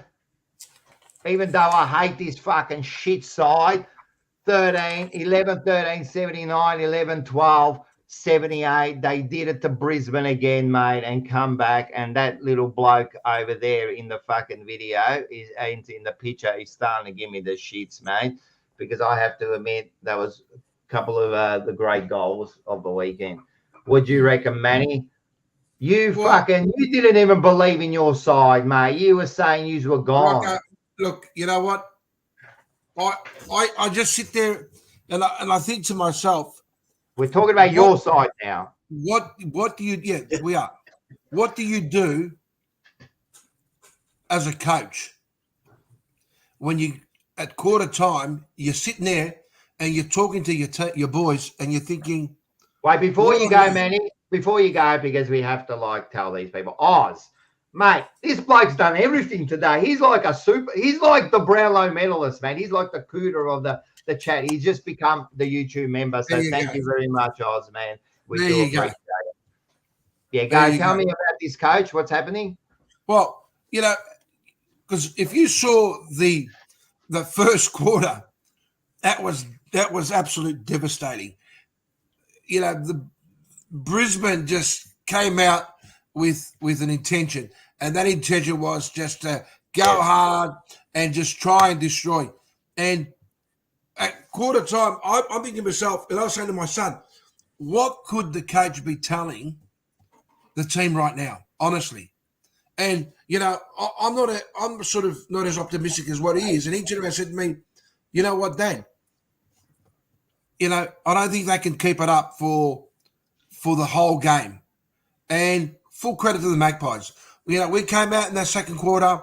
We did what we had to do, which was one thing we did was possession, keeping the ball. We created the spaces, and the players just started running. It was just a completely different team. But having said that, Brisbane came back in that third quarter, and they missed their opportunities. Yeah, but full credit to the Magpies. That last quarter, especially that last 10 minutes, it was just, the Collingwood of old. And I want to say that Schultz, a player that, if I'm not mistaken, Rocco, about 6 weeks ago, you were telling me, what a nightmare of a trade. Sure, we haven't made it into finals football this year, but I take my hat off to Schultz because that was a superstar performance, and he truly showed, what a small forward can actually do.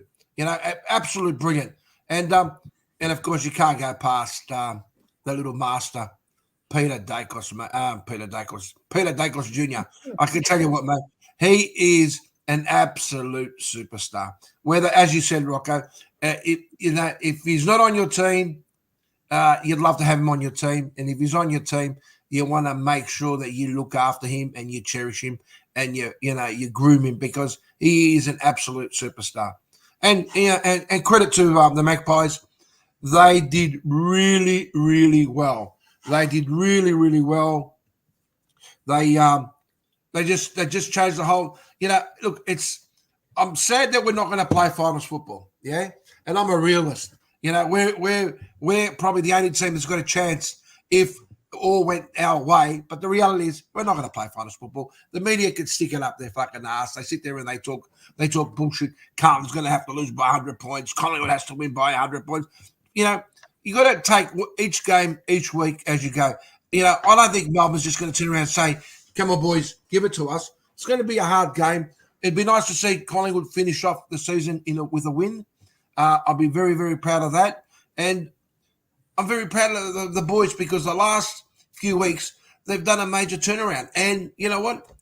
I think there's just a few things they need to do. They need to try and look at bringing in a couple of other players because we lack players. But, Brisbane just somehow they hate us right now because we did it in the grand final. Well, you fucked up. First of all, were you sitting in the VIP section again, Manny? Were you a very special person? That you know what? I didn't want to say anything because I got my mate that always picks on me. Where is he? I keep forgetting his name. I'm trying to scroll down to find his name. He keeps on. He called me. What did he call me the other day? Manny VIP. What is he? The one that watches your shows, Rocco. He never misses his show. Sits on your shows and watches them, for the, all Johnny all your Holden? shows. Hey? Johnny Holden? No. I don't know. We got many of them, but were you sitting in the VIP? Hey, just quietly, I spoke to Jamie today. Jamie? Yeah, from work. Jamie B, yes. Yeah, he told me some interesting stuff you wouldn't want me to share with the crowd here. He told me some very interesting. Really? Yeah, I would just quietly not offend me. Let's see. We have got a Magpie supporter calling too many injuries, bloody young fellas this year, looking good for next year. Yep. Yeah, and he's right. And you know what? And I'm proud of the I'm proud of the boys. We won the premiership last year, and I know a lot of people, Mark kept on saying to me, "Oh, you won the premiership last year. What have you done this year?"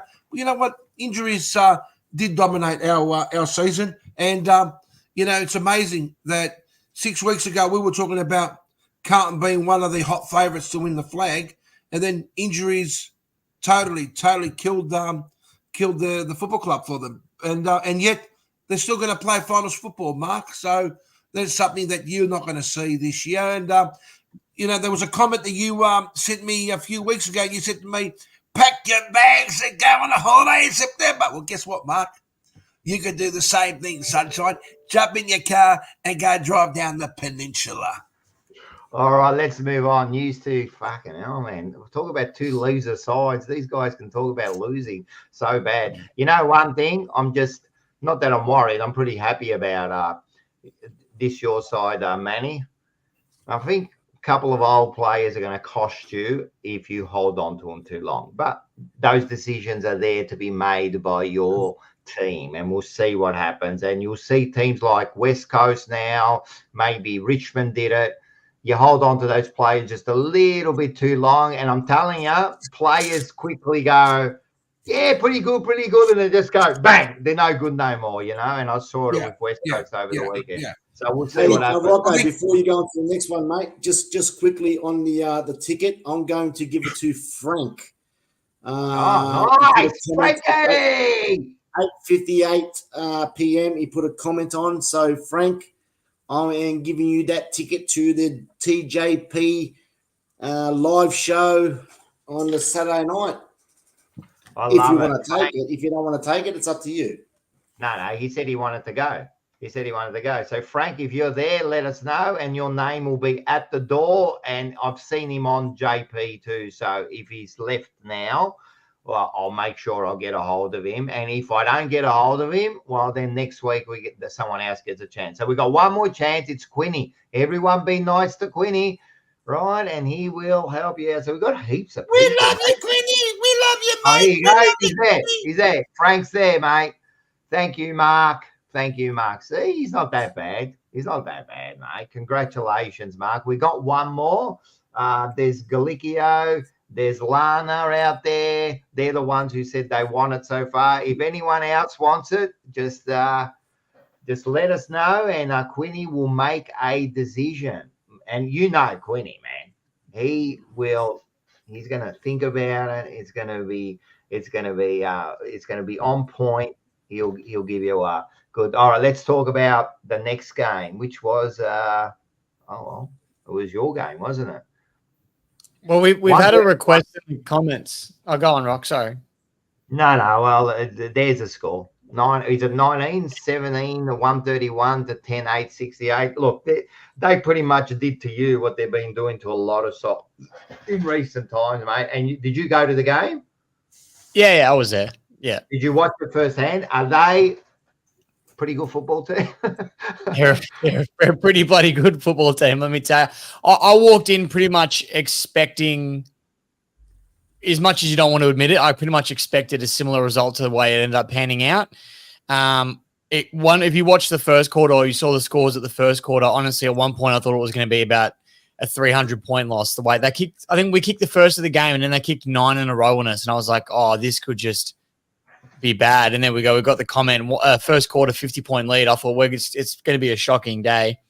So I thought I was proud of the way we sort of, I don't want to say clawed back or stemmed momentum because they still dominated the whole game, but we didn't allow it to become a 150+ point win for the Hawks. But yeah, look, it's a tough one because I walked into that game and Hawthorn is so much fun to watch at the moment that obviously you don't want to see him play well, but you're watching him and it's just such enjoyable footy to watch. And it's a bit of a kick in the ass when they're doing it against your own side. So it was a tough game to watch. Again, it's probably not a lot to talk about. We know where Richmond's at. We're bottom of the ladder for a reason. We're not that flash. And Hawthorn are that team that are up and coming who honestly remind me a lot of Richmond in 2017, the way they're going about it right now. And they're just hitting form at the right time. They're winning against teams they should be winning against, and they're doing it convincingly, and all their players are looking good. So, yeah. Well, there's not really much to say about the game.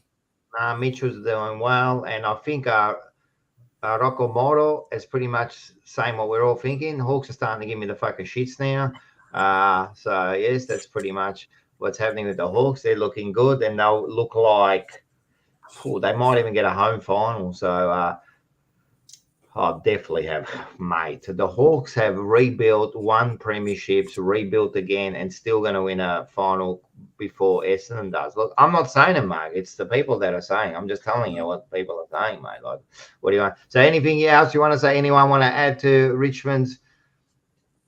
No, we kind of. No, I think my boy Arash made a good comment before where he said, can we skip the next game we're going to talk about? So I think that's the most intelligent thing anyone said about this. We've been skipping the next game for the last fucking 23 weeks, mate. I'm sick and tired of skipping this game, mate. Richmond, what the bloody hell is going on, mate? Yeah? Well, what would you like to say about the club? What's going on, mate? You've got still good players in the team. You're performing like a bunch of, I wouldn't even say spuds, mate. Worse than spuds. I'd be calling them like friggin', I don't know. Jesus Christ, Quinn. What is going on with the Richmond Football Club? Bottom of the ladder. You've won flags. It's all about rebuilding. Talking about rebuilding. What are you rebuilding, mate? We're rebuilding the stadium? What are you guys doing, mate? Get in there. We're rebuilding a list, Mark. We're rebuilding a list. For what? A list for what? What do you mean? Half our side half our side at the moment's played less than 50 games. They're young. We're rebuilding the list. We've gotten rid of all our premiership players. You've got big players in there, mate. You've got big players, mate. At the end of the day, mate, they're retiring. You guys are in big trouble, mate. I reckon, people say that Richmond are going to be there in the next couple of years. Mate, if you don't get a decent draft pick, mate, now, before the Tassie side gets in, you boys are in a bit of trouble. I'm telling you right now. You've got to do it right now. Start getting rid of some of the old Riolis and the Boltons and even Lynch. Get rid of them. Well, Lynch is not worth anything. No one's going to take Lynch. But we're doing that. We're going to be getting rid of all these players. We're going to get draft picks. We've already got the number 1 pick locked in. We're going to have potentially 5 picks in the top 20. If we have 5 first rounders this year, we're fast-tracking the rebuild. It's already happening. It's already in place. You reckon you're fast-tracking? So you reckon you guys will be close to winning that premiership window? We'll talk about the premiership window. When is it going to be? When is it going to be? 2030? I'll put it this way. I will put my left nut that we won't take 24 years to rebuild the list like Essendon have done, and we'll do it a lot quicker than that. So I'll put my left nut on that for starters, right? So we want to flag in only 4 years. See, 4 years ago, we were a premiership team. We've got about 4 players remaining from our 2017 list, right? It's a natural progression. You win flags, you become successful. You dip off, you lose players, and you get to start again from ground zero. We've held on to players too long. Rocco said it before. I know my man in the comments who always rips me about Dusty every week says it.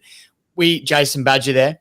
We held on to a couple of older players too long. Dylan Grimes has been on our list, hasn't played a game all season, right? That's an example. He's just retired now. We're moving these guys out of the way. We're going to have about 5 picks within the top 20 first-round picks. The way that these kids are coming through now, they're so much better developed than they've ever been. I'm telling you, it's fast-tracking the rebuild, and we're doing it now because, like you said, Mike, you made a great point. Tassie are coming in. If you don't get your picks now, you're never going to get them. It's going to be a nightmare, and we're getting them, and it's going to come through. The only thing is, and it's an if and but type of situation, we just can't butcher the picks. We've got to get them right. And because if we get them wrong with the hand that we're going to have, we're cooked. But I've got faith that we will get the picks right. I think the club is aware of what we need and what we're lacking. Okay. Quinn has got faith. He's got faith. I don't like the word faith, Quinny. If you want to use, wait a sec. If you want to use the word belief, I'll take it. But faith again is the word you use when you've got no reason to use anything else. So I wouldn't use that. But I know what you mean. Just quickly before you go on, Mark, and not that I'm defending. There's nothing to say about Richmond. Richmond, that thing, but look, they've got the biggest injury list in the whole AFL. It's a fact. It's not an excuse, but it's a fact. So you've got to take that into account. And you can say whatever you want, but the fact is, they've got one of the biggest injury lists in the AFL, and they have, right? And the other thing, 5 AFL. What's that? But to end up on the bottom of the ladder. Is that what you're saying? Yeah, but they were already going. But Mark, they were all. I don't want defending Richmond, but they were already going down, right? Because they had a successful era, and it's like West Coast. It's like a lot of those teams. Once you just keep those players. Hawthorn did it. Hawthorn went down after they were one of the greatest teams in this century, right? They went down. They rebuilt, right? You're saying, mate, 5 picks in 5 first-round picks. That's what we did in 2015, Mark. We picked up Curnow, Mackay. We picked up Wiedering. We picked up TDK. We picked up, and then we picked up Walsh 2 years later. Yeah, that's what you do. You pick them up, and then you build them up in 4 or 5 years. But you need those picks. But what you're saying is, what the fuck are you going to do? Like, what do you want them to do? Like, what do you want them to do? Their picks are for next year. So they're going to get those 5. That's all you can do now. You can get your drafts, and you can now set yourself up for a draft where you get your 5 or 6 in the top 20, right? That's all they can do. But on top of that, wait a sec, on top of that, they've got the biggest injury list in the AFL. I'm not saying they would have made the 8, but I guarantee they would have won more than 2 games. No, and I'll jump in there too. I'll jump in there too. If I'm being completely honest with you, at the beginning of the season, before any injuries, before any of this, I wouldn't have tipped us to play finals, right? We're clearly on a decline. You saw it last season. We were never going to hit. We're never going to make finals, right? So that was never an option for me. I thought we'd maybe finish around 12th, right? That was sort of my prediction for the season. But you're right. Like we've got five blokes with ACLs. Mark, you mentioned before that Ben Mackay can't play as well because you got that other bloke that's got an injury. Well, yeah, that's okay. I'll take that. I'll cop that because same as Manny with Darcy Moore there. They lost Kruger, whatever his name is, and now Moore has to be accountable and he can't do it. We've got 5 ACL injuries on top of all the other. Well, Tom Lynch, our best key forward, hasn't played. He's played 1 game all year or 2 games all year. Like it's hard when you're a team that's not going to be great already, and then you lose so many numbers and consistency throughout the year. Of course, you're going to dip. Of course, you're going to finish. We beat Sydney, right, in round 3 when we had a full side, and Sydney finished top of the ladder. So that's where we probably would have been at, not first, not that good, but we would have had the ability to beat those sorts of teams. Hey, Quinn, can I ask a question? Because I'm not close enough to grab a baseball bat to smack Mark on the head. Maybe the brains might start to work a little bit better. But I'm a little bit confused here.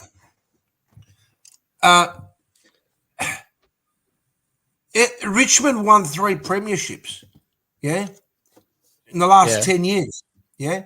Now, where they finished last or whether you finished 9th, what's the fucking difference, Mark? Actually, you're finishing 11th this year. But what's the difference? There's no difference. The only difference is that you've tried to challenge the potential of playing finals football. Even though you guys got fucked up, there was so much Vaseline by the AFL. We want Essendon to play finals football, and you keep fucking up. Now, Richmond, they won 3 premierships, mate. 3. That's all. And you're sitting there and you have the audacity.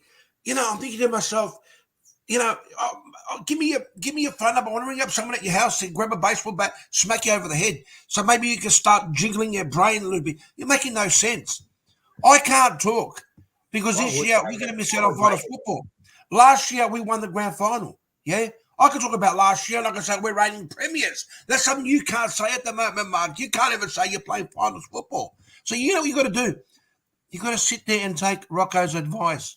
Always look in your own backyard before you start talking, yeah? You're now sitting there trying to line up Quinn. Yeah, you know what you've just done? I'll tell you what you've just done.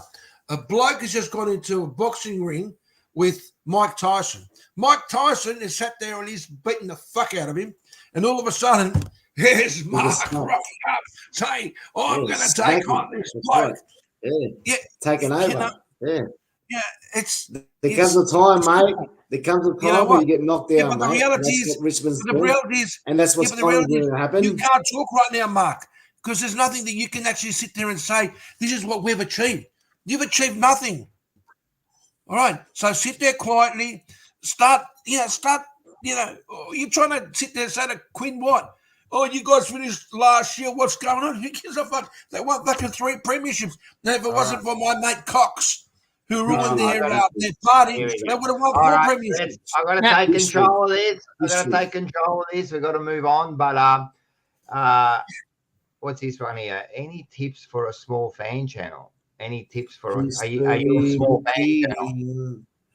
Well, I'll give you one, Hawker, because mine is tiny in comparison to Rock. So Rocco's on a larger scale, so he can give his advice. But I think the one thing I've got, and it's one thing I'm not doing very well at all, which is showing at the moment, but it's consistency.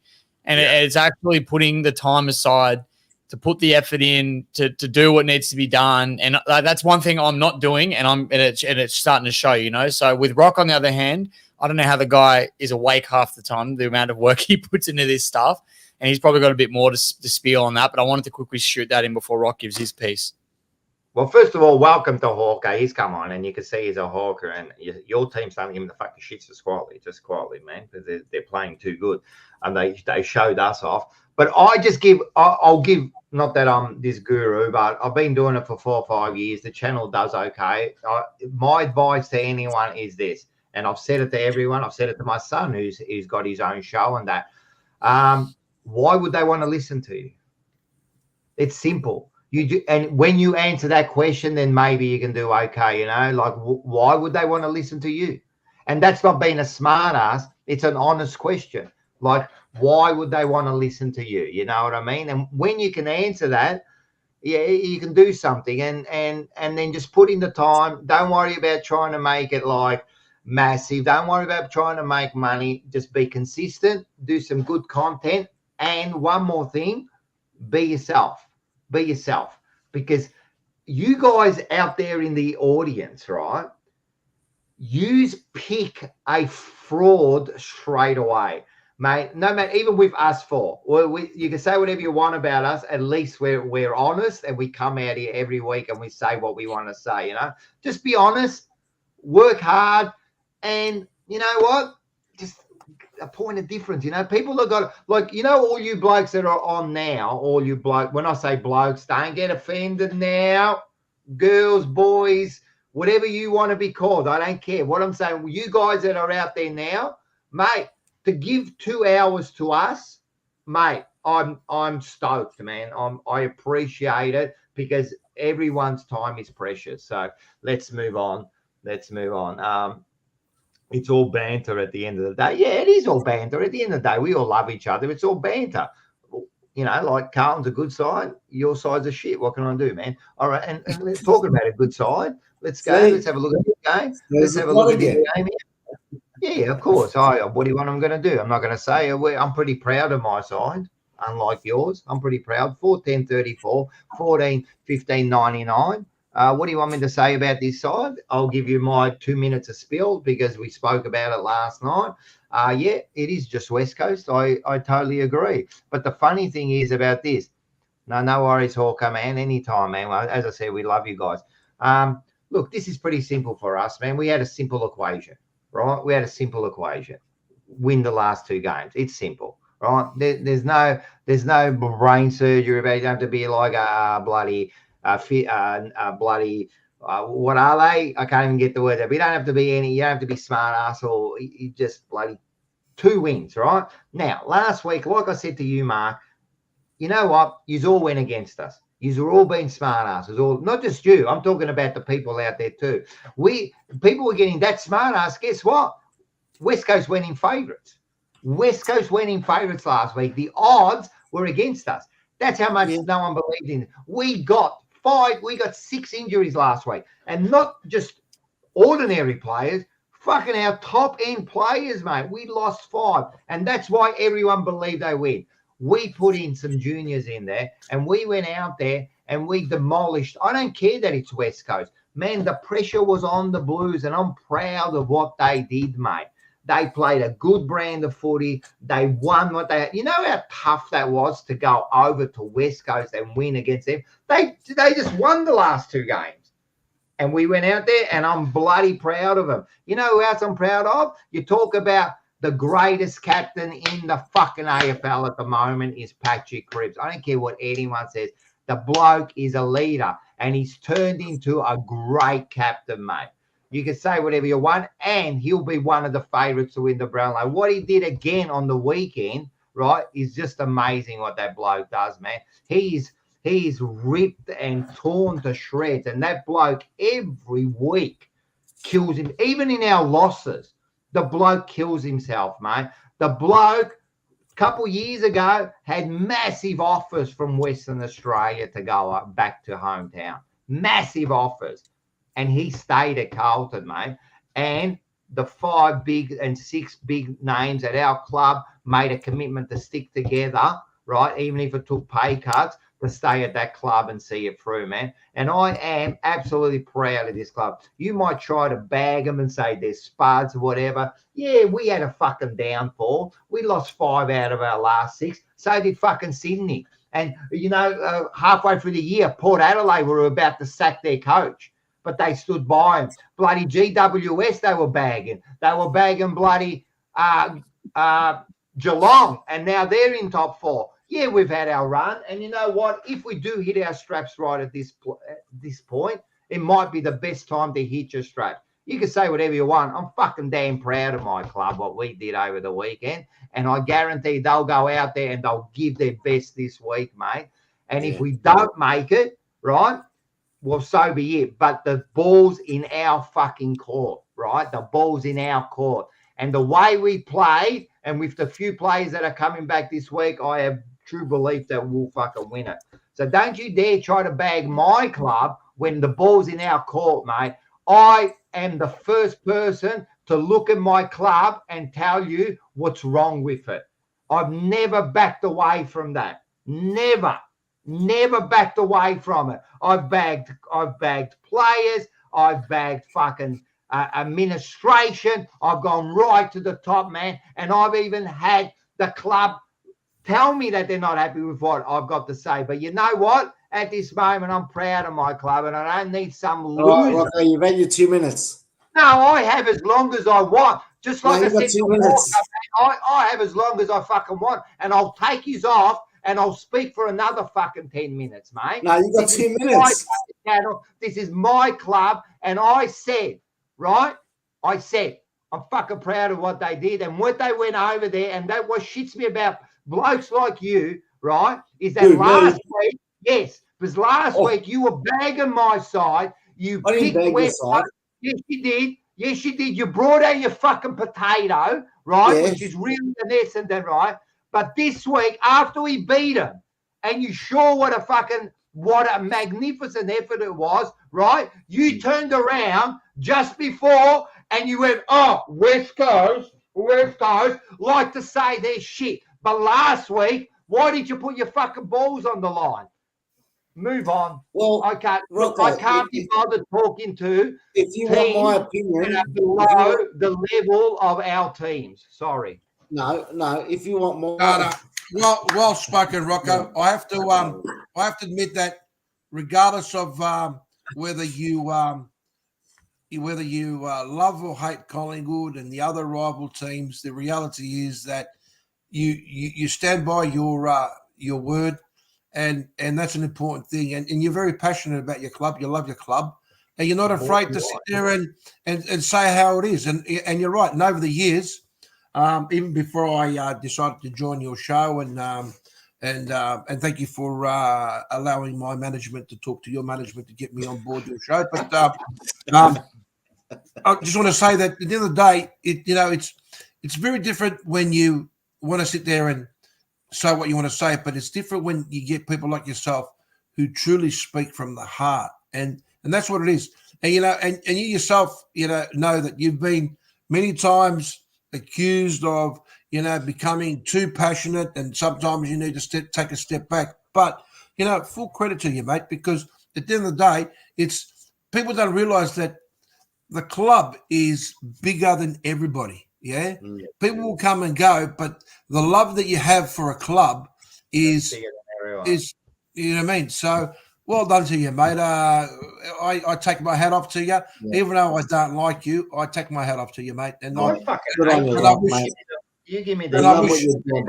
wish you all the best, mate. I hope Carlton does well, because at the start of the year I put money on Carlton to win the flag and for Cribs to win the Brownlow. So, look, he's given himself all the chance to win the Brownlow, and I love the man. And to tell you the truth, and this is why, mate, before he re-signed, I actually bagged Cribs, right? People bag me because I call him Cribs, but Cribs, right?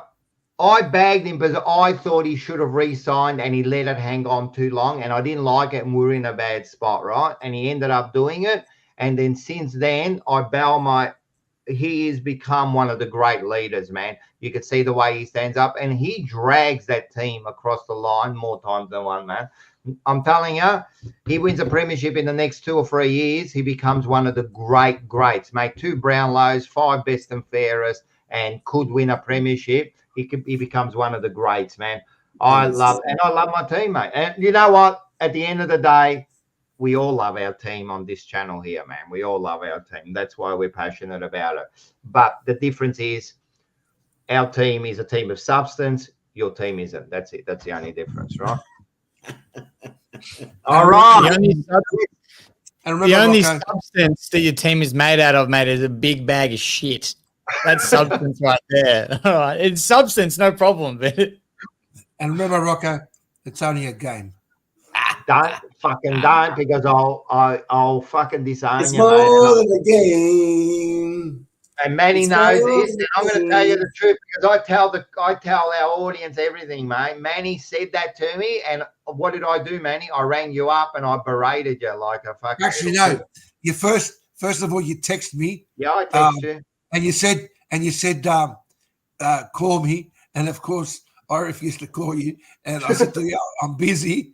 And you tell mate, you better fucking call me now. I said, call me now, mate. So I thought, and then you called me and I just said, mate, don't you ever say that to me again, mate. You don't understand, mate. It's not just a game. If it's a game, tell me why people fucking drape the flag over their coffin. Answer me that if it's just a game, mate. So it's more than a game. It's more than a game. All right, let's get into Manny's been waiting for this. Have you been practicing? Well, am I been practicing? I mean, I've been practicing a lot of things, Rocco. Sydney, they've the minor premiers, and you know, can I just first of all say that I got a little letter from sent to me by the Sydney Football Club saying that they'd like to thank the Essendon Football Club for allowing them to play in Melbourne and have that training session. Fantastic, and they've flown back to Sydney as the minor premiers, and good on your Bombers. You fucked up again. Port Adelaide, there's a quiet little achiever, and GWS. I think we're the only Victorian team that's given us a little bit of hope is Geelong Football Club. Brisbane Lions were shut down pretty quick by the Magpies and that little marvel Dacos. The Doggies. Little ray of sunshine still waiting there, and Hawthorn and Carlton, you know, even Stephen on the points. A little bit of pressure there because Fremantle has got a little bit of a better percentage than the Hawks and Carlton. And then, of course, let's talk about the Magpies. Great win last week, but they're sitting on 10th, and that's where we're going to remain, I think. And, of course, the Bombers. The side that was, there was so much. AFL is saying, what can we do? What can we do? Maybe we just give them a head start, maybe give them 20 points head start, and then they might fuck it up again. And, of course, let's not forget Richmond, the club that's sitting last, but they won 3 premierships in the last 7-8 years. Put that in your hat, Marco. Thank you very much. Check him out. He's fucking on fire there, man. And can you believe it that after your shit start of 3-0, you're going to end up on top of Essendon? Yeah. And that's something that we've been doing for a long time now. We've been doing that for a long time, so, you know, it is what it is. Yeah, well, that's what's going to happen. And we'll talk about that soon. So we got the ladder. Let's go into this one here. Did you have anything to say about the Mighty Blues, Quinny? Your family's Mighty Blues, mate. You better be nice because they're watching now, and you know your missus. I know your missus. She'll give you a clip over the back, mate, if you get too smart and try to bloody bag our side, mate. Why do you think I'm so tame towards Carlton here? I've got someone in the next room listening to every word that I say, man. It's scary. Yes, give it to him, mate. Give it to him, man. I can't wait.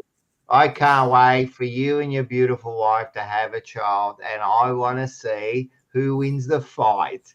Hey, are you married yet? Are you married, Quinn? No. Hey, slow down, Rocco. I say what? I meant. Slow down. Hey, Quinn. If you wanna do the right thing, mate, you got to go and buy the young lady a big rock, yeah, and then you can say she can be my wife. So you bought her a house, mate. We got a mortgage. You may as well be here. About the mortgage. You can have a mortgage. No, you're done. What does He's got Beyonce the say? mortgage ready. He's done. You got to put a ring on it, mate. You got to put a ring on it. Yeah, working on that. What's the song, mate? What's the song? If you wanted to put a ring, what's that by Beyonce? Oh,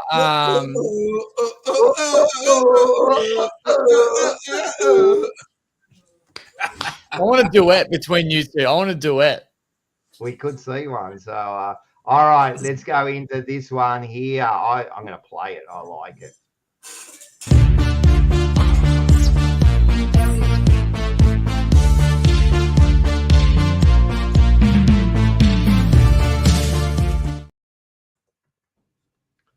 There he is, little Yoda.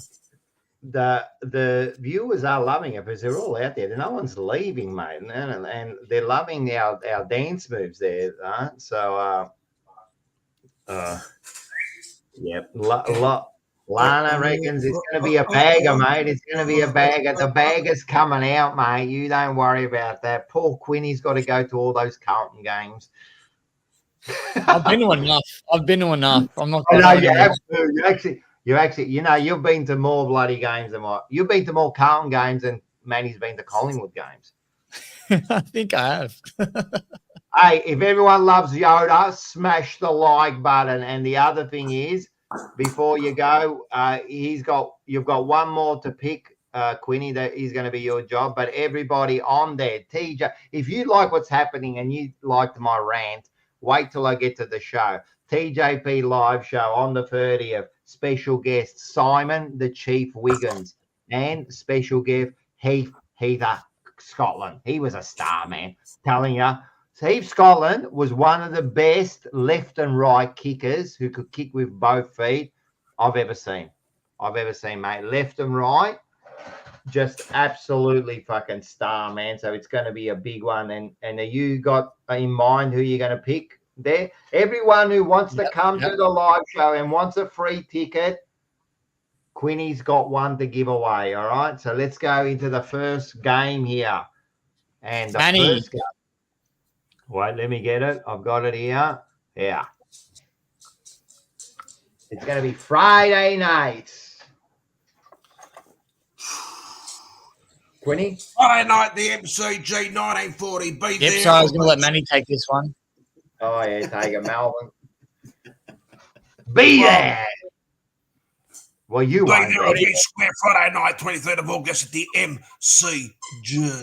You won't be there, that's for sure. But anyway, so you're playing. There's not much to say. It's a dead rubber game. Melbourne. I think at the moment there's been a lot of media in regards to what's happened with Petrarca and pressure on the Melbourne Football Club. And you're right, it's a game that has no substance. But if Collingwood ends up winning this game by 100 points, you'd think to yourself, wow, what's going on there? But reality is, you've got to win the game. Don't worry about winning by 100 points. So I think the Magpies, based on their performance last week, I think they're going to win this game quite comfortably. Collingwood for you. Quinny? Yeah, I'm going Collingwood as well. I know Melbourne had a good win last week, but so did Collingwood. So I'll go Collingwood at the G. Yeah, I'm unfortunately going to go for Collingwood. I think they'll beat Melbourne. They'll finish off the season with a win, I reckon. Mark? Yeah, no, I don't think so. I think Melbourne will come back out this week and they'll win by 10 points against the Ferals out there in Victoria Park. The reigning premiers. Oh, the past reigning premiers that didn't even contest in the finals. Didn't even contend in the finals. Reigning premiers. That's not a laughing matter. But now, Melbourne by 10 points. He's got a point there. He fucking didn't make the finals. So Frankie the winner of one of the tickets, he's a Magpie. He goes for the Magpies. And Frankie boy, Magpies. He's going for the Magpies. Well done. What's Mark laughing at? Mark's delusional. I reckon he's probably got some of the Essendon Football Club stash in there, and before he comes on the show, he sits there and he's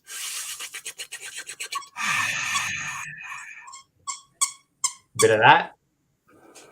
Yeah. A little bit of that. Just But This has just come out, and we've got this now. So we've got a Miss World, Miss Universe, Miss Finals. See if you get it. I'm Miss from World. Maui. From Maui.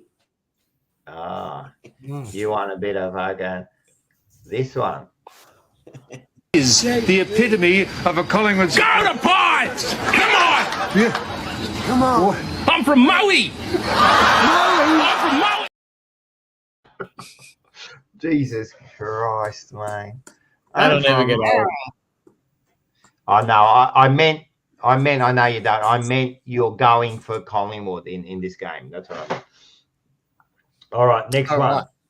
We move down to GMHBA Alphabet Stadium Saturday afternoon. Geelong take on the West Coast Eagles. Geelong will just want to cement that top 4 spot, and West Coast are no hope down at GMHBA. So Geelong for me. Yeah, Geelong for me. Yep. Mark? It's a Geelong way. It's a Geelong way. Geelong for me. I'll tell you one thing. That Harley Reid, fucking hell. He got taught a bit of a lesson. I saw Newman gave him a little bit of fucking thing, punched him in the head. Fuck off, But he's a beast, mate. He's a fucking beast, man. He's going to be a beast, man. He's just big and strong at 19 years old. Yeah, so, all right, next. And we're about to pick up, buddy, 5 Harley Reids with our top 5, with our 5 first rounders next year. So just you wait and see. But speaking of Richmond, we move on Saturday afternoon as well at the MCG. Let's have a look at this one here. Let's get it up here. Thanks for reminding me. And we got this one here. Is this the one? Yes, this is the one. And Gold Coast. Richmond versus Gold Coast. We played them the opening round, and we're playing them in the final round of the season. Obviously, dead rubber game like a lot of them this week, so not a lot to look forward to. It is going to be a farewell for both Dusty and Dylan Grimes, so 2 premiership heroes as well. So, if Richmond supporters out there get to the game, that'd be fantastic. Gold Coast don't really win away, and they don't really win at the G much. So is this a chance for Richmond to steal a win? I hope not, because there's a chance that we don't finish bottom of the ladder and we lose that number 1 pick. So I'd probably almost rather lose this one in a weird little way, but I'm going to tip us regardless because it's the final chance for me to do so this year. So tipping Richmond. I was going to ask you this, but I'll ask you now. So really deep inside, do you really want to win? Deep inside, I always want to win, Rock. I never want to go to the game and watch us lose. But I think my heart wants us to win. My brain wants us to lose because I know we'll be better off in the long run losing. We look at what happened in North Melbourne last year when they coughed it up and they lost Harley Reid.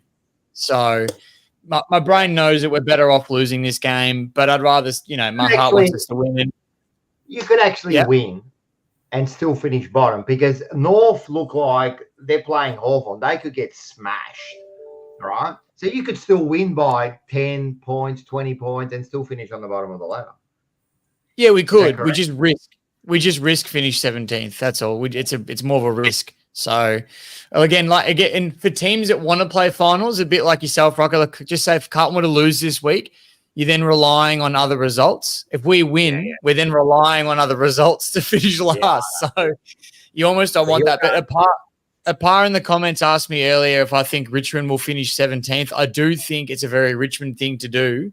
And that's what North did last year and win and ruin that chance. But no, I still think we'll finish bottom of the ladder. But I'm going to tip Richmond to win this game. Yeah. You guys? Well, look, I think we're forgetting that it's the ex-Richmond coach that's coming over to play against his old team. I reckon Gold Coast are going to give Richmond a little lesson. So Gold Coast for you? Yeah. And Mark? Yeah, no, I think Richmond they're tanking, so Gold Coast for me. Yeah, I don't think you haven't got much like incentive to win, Quinny. It might be just a little bit down the wanting to win, and I think the Gold Coast are going to do it and win it. But yeah, and then you can have your Mad Monday. Well, the tough thing is as well for Richmond supporters, right? And Arash, my man in the comments, he'll be all over this as well. This is potentially the last time we're going to see Liam Baker, Shea Bolton, Rioli, Jack Graham, like all these premiership stars. It's the last time we might see any of them in a Richmond jumper. So, yep. Not saying that's going to influence the game, but just in terms of Richmond fans getting to the G, this, definitely get there if you can, because it could be the last time we see some of your favourites in our own colours. Like, down. Regardless, right?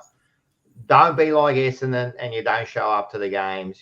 Just go there and support your team. You wouldn't want to like Essendon, like when they only get 30,000 at the games, but just go. No, listen, whatever you do, man, seriously. And for Richmond supporters, man, it's your last chance to see the team before 6 months rest. So you got to get down there and cheer them, mate. Cheer them till they walk off the ground. Next game. That's it. All right, next game. Well, our man Hawker was in the comments earlier, and his team is flying down to Launceston to play Tasmania, and you'd think this will just lock in Hawthorn's finals berth this season, and I'll be tipping Hawthorn because they're just playing such scary football at the moment. Yeah, Hawthorn for me. Hawthorn. Everyone Hawthorn? Who's Hawthorn playing, may I ask? Yeah. North Melbourne. What are you listening to? I didn't hear the North Melbourne part. North Melbourne. How would you got a schedule there, Manny? Where's your schedule there? Listen. Don't you worry about my schedule. You just focus on your schedule. Hawthorn for me. To be quite honest, I think Hawthorn at the moment are becoming a little bit like the 1993 Baby Bombers. So Hawthorn for me. Yeah. Blue Bagger, they reckon you're still thinking about that loss to the Gold Coast, man. Is that the case? Very tough, very hard. Everyone's going for Hawks. All right, who's next? Oh, here we go. This could be the game of the round, or as I call it, the absolute arse-whipping, no Vaseline game of the round. I think this will be Brisbane Lions, Essendon, Saturday at the Gabba. Hey, you know what? Because at the start of the night, you were saying, if you win this, right, I think they're going to give you 6 points, Mark. So you might actually make the 8. It could happen. It's a funny thing in football these days, mate. So, obviously, farewell game to Dyson Heppel. And I think there's going to be a few Essendon supporters out towards Brisbane there. So we're going to give it a big fight, mate. We're going to give it a big fight, and I'm confident that we'll win by 3 points. Wow. Everyone else, Brisbane? I reckon Brisbane by at least 60 points, 10 goals. Yeah, well, look, 10 goals. It's not looking good. Brisbane by 86, Brisbane by 100. Sorry, Mark. Lions. I can't really see Essendon do anything, man. And I just think Brisbane need this as well as any chance to finish top 4. So there's just more. Not only that, like top 4, of course, but at worst, like finish 5th, and they get that home final. Home final. You don't want to be playing away, so they're going to definitely upsets are there to be taken over. So upsets can happen anytime. So and the upset, and I believe there will be an upset, and that's you. You'll be upset. No, I won't be upset, mate. I'll be relaxed on Saturday night. I'll be fine. I could just. All right, next one, top of the ladder. Yeah, Sydney take on Adelaide. Sydney SCG. I don't know. The Adelaide are out without Isaac Rankin. I don't think that would have made too much of a difference. I think Swans just win this one kind of comfortably. Yeah, Swans for me. Yeah. Sydney for me. Yep. Swans for me, just. Yeah. This one's going to be a big game. So the next 3 games, fucking huge, man. And it'll determine who makes the 8, where they finish in the 8 and everything. So the next game is, Quinny? And just quietly before we get into it, I don't know if this is deliberate or not, but it's worked out well that almost all 3 games they don't clash on a Sunday. You can watch all 3 games one after the other. And like you said, they've all got finals implications, but the next game is the Western Bulldogs taking on the Giants down at the Bulldogs home away from home, Mars Stadium, Ballarat. So it's neutral territory, really. Giants are used to playing at smaller grounds with smaller crowds. Dogs, obviously, it's their home away from home. So I don't know who gets the advantage here. I think the Dogs just need this a lot more, and they need to bounce back. So yeah, I think the Dogs. I think the Dogs win this. Okay, I'm going GWS. I just think they're mate. To tell you the truth, I love the way GWS play. I love their brand of football. I love it, the way they play. They got some good players. I saw a little bit of Carlton. They kind of went into that kind of mold over. Not that we were up to their level, but we play that sort of mold. I love the way they just hold back the ball. They look for those leads. They take it. They slow it right down. They're hitting leads. And then when they have to go, they go. They go. So I really like a GWS here. One of the flag favourites. It'll probably be GWS Carlton Grand Final. So GWS for me. Yeah. Yeah. It's a toss of the Yoda for me. GWS. That went ass over fucking tit, that one. Yeah. Mark, Flip of the coin for me. I like it. It is tails. So it's GWS for me. Yeah. All right, so next one's a big game too. So all these games matter. So then we'll be playing. I'll be there at Marvel, 15:20, Carlton St Kilda at Marvel, Sunday. The ball's in our court, sorry. Blues will win this, and they'll win it by about 4 goals, I reckon. So Blues for me. Yeah, I'm going to tip Carlton as well. Again, I just think same as last week. Back's still kind of against the wall. It's just a must-win game. So, and we are getting. And look, I was proud of the boys. As I said, the young kids came in, and I was so happy with them. Bins in the wing, mate. We did some moves. Kemp went up forward, kicked 4 goals, and I think he'll play forward again this week. The other one I really liked, Ollie Hollands. He because Binns came in and went on the wing, they moved Ollie Hollands in the back, and he had one of his best games. And Moya, I'm just going to say this to you guys, right? I don't know how many more games he's going to get this year, but remember this. Moya's going to be a gun player, man. He's got that strut about him in the forward line. The way he kicked that goal, he's got some nous about him. He will be. So, but I don't know. He might even miss out this week because word is Curnow, Sard, Durden's right. They put he popped out his shoulder. He had his best game he's ever played and then he popped his shoulder. So to me, it's Curnow. Williams will be fine. Curnow and Sard are coming back into the team. Yeah, it's going to be a good game. It's going to be a good game, tough game. So, yeah, the Blues, as I said. Sorry, I went on again. You, Manny? I'll go for the Saints. The Saints. And you're going to go for Saints because you've got no brain. Yeah, I think the Blues have left it a little bit too late towards the end of the year. They should have been up a little bit higher at this stage. So I think St Kilda win by 4 goals. You can go for Saints, I don't mind, and it'll probably be a 50-50 pick by most people, you know. But that statement didn't even make sense to me. What's that? I think they left it too late. I think the Blues have left it a little bit too late this year. What did we leave too late? You should be up. You should be up towards the top of the ladder by this time of the year. Oh, because that's Carlton. Well, mate, what do you think? Why? What do you think? Why, Rocco? Mate? Why are you guys sitting? Why are you guys struggling to sit on the top 8? You're struggling to get in the 8. You're relying on other teams. We're 8, you guys should be up top 4, mate. All right. Why? So what I'm trying to say is that you're leaving it a little bit too late. But why? You haven't answered the question. But why? Because you're leaving it to the last game. I'm going to give you we made up this statement last week because, again, you don't listen because your theory is in this favor. I don't think you really understand because it was funny before when I talked about your Ben Mackay being the worst defender in the league. You brought up there was an injuries. You went there were injuries and that's why. I'll just say let me finish. You made your statement. You said that. That was very funny that you said that.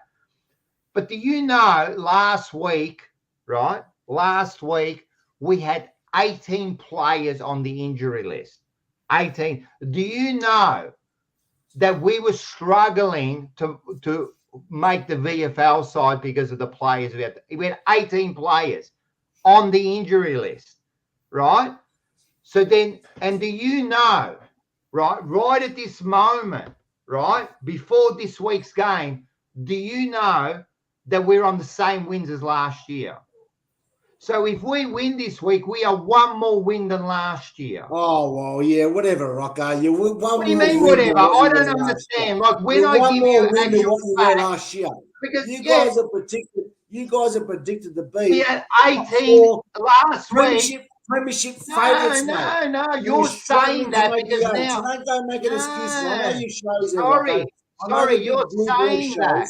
But at the end of the day, you guys have been a laughing stock for the year. 18. You've been a laughing stock. What are you talking about? Who's laughed? Who's laughed?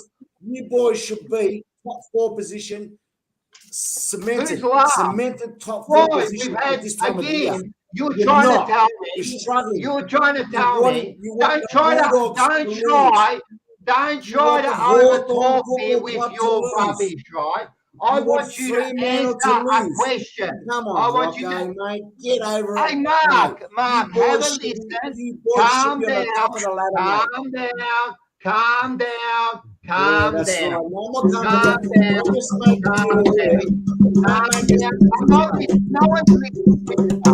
You've already made stupid statements. I asked you a particular question, right? You don't think that 18 injuries on your list is going to make a difference? I just want you to answer that question. You're going to have depth. You're going to have depth. That's why your second team, your second VFL team, you know where they're sitting? You know how many reserves teams there are now, Rocco? There's 21 reserve teams in the reserves, the VFL. You guys are sitting 20th. That shows your depth. Shit. But I'll give you another. Because this is why. Listen, Mark. Listen, Mark. If you're going to say that, right, since you're smart, right, because you thought you bring out a stat, I want you to tell me how many. Wait, listen, Mark. Have a fucking listen, right? Oh, listen. How many? Right. So since you're smart, how many AFL listed players has Carlton got in the VFL? I don't know. I don't give a shit. At the end of the day. No, that is very important. Oh my God, just answer the question, Mark. How am I supposed to know, Rocco? I don't follow Carlton, then stop with your rubbish, right? Stop with your fucking rubbish. Because Carlton, right? No, Carlton doesn't worry about the VFL because you know why? We have one of the lowest. Listen to me, Mark. Don't, because you already look like an idiot tonight. Listen to me. Carlton has 8 AFL listed players. Someone like on top of the ladder, right, has something like 15 and 16 AFL listed. Do you understand what that means, Mark? Yeah, I understand. Do you understand what that means? Yeah. We have got in the list, we have got something like 20 to 25 who are not AFL listed. So how do you think we are going to play? Think about it, Mark. Don't just throw out fucking statements like you're a fucking look at me, I'm a fucking genius. You're not a genius. It's just You a come very up with stats that are ridiculous. question. Move on. You boys should be way up on the ladder. Why? Why? Because what do you mean why? Why? Because what, you got injuries now? You're making excuses for injuries. 18 of them. Okay, all right. So Richard was making excuses. The same. We're all making excuses about injuries now. We never made an excuse. I said it was a reason. I said it was a reason, Mark. Not the weather. No one's blamed the weather except for you, but I'm just saying it's a reason. Do you understand how it works, Mark? At this moment, we have got the same number of wins as last year, and we were 5th. You know what that says? It says the competition is a lot closer. So in actual fact, if I told you at the start of the year that your club has got the same amount of wins, what would you say? Like, you're not thinking, Mark. And then you try to bring out the VFL. You don't even know how many listed AFL players you've got. How many have you got on your side? 43. How many AFL listed have you got in the VFL? It doesn't matter. It does matter, and that shows your intelligence, Mark. And this is why we get you on here, because you've got people who know, and then people who are just throwing out rubbish. No one cares what you think. Move on to the next one. Freo versus Port Adelaide. Oh my God, that's why you're 20th. That's why you're 20th. How many AFL? Go ahead and look up your stats. Next game. You won the last 6 out of the 7 VFL games. Well done, mate. Well done. Can I just let's have a look at something. Let's have a look at where Essendon is. Wait a second. Fucking 11th. You were second on the ladder. And when you actually look at the fucking injury list, it's only one game behind Carlton. User one of the least. We had something like 1,800 games of experience missing, right? You had 300, and you can't make the fucking finals. You are a joke. Tell Stringer to stop doing this and kick your fucking goals. Move on. It's going to be like this, man. We're rebuilding. We're trying to rebuild.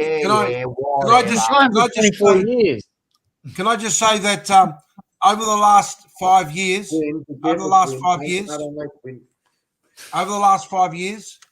is, and this is stats, and you know I'm not one for stats, but over the last 5 years, the Carlton Football Club has an increase of 18% in support through young fans, young membership, etc., etc. You know, young boys who are sitting there and they're watching and they're thinking, oh, you know what?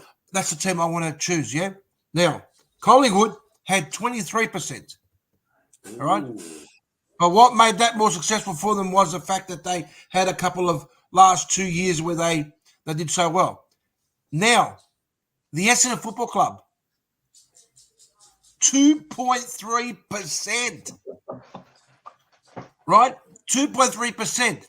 Wow. Richmond has had 11.8%.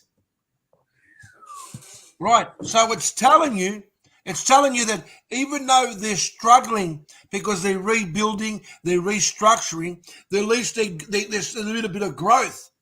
Yeah. Looking at these figures, if Essendon continues to be the way they're going, in 20 years' time, you know what? They might start calling you Airport West. Might no longer be the Bombers. Maybe. Why not? We'll call it the Hangar. Well, but that's okay, mate. That's your statistics of what your young generation of supporters no refunds on the second half. All right, let's move on because you know what? We got it quickly because we're going over. Maybe Mark should spend more time fucking researching his stats. Fucking 20th in the VFL. Is that the best you could come up with? Last game, mate. Last game there, Quinny. All right, Optus Stadium, 6:10 p.m. on a Sunday night. Freo take on Port Adelaide. And this is a big one because, again, it's finals implications. Freo don't win, they don't make finals, and they've been thereabouts all year. So it's a big, big game. Again, I like the backs against the wall kind of stuff, so I'm going to tip Freo in this one. I think it's a bit of a 50-50, but I'm going to tip Freo. They're missing Dan Houston as well, Port Adelaide, who I think is a massive out. Yeah, he is. He copped 5 weeks, mate, didn't he? Yeah. 5 weeks. All right, Freo. I'm going Port. I think Port's just too good, and they've got a lot to ride on too, because they got home ground. They got a home final to play for here, so you wouldn't want to be losing. So I'm going Port. You guys? Well, having said that, Rocco, they're on 60 points, so even if they lose, it's only Geelong that's going to be catching up to them, but they'll still remain in the top 4. So I don't really think it's going to affect their home and away. It's just a matter of who they end up playing. The problem is, Manny, right? Yeah.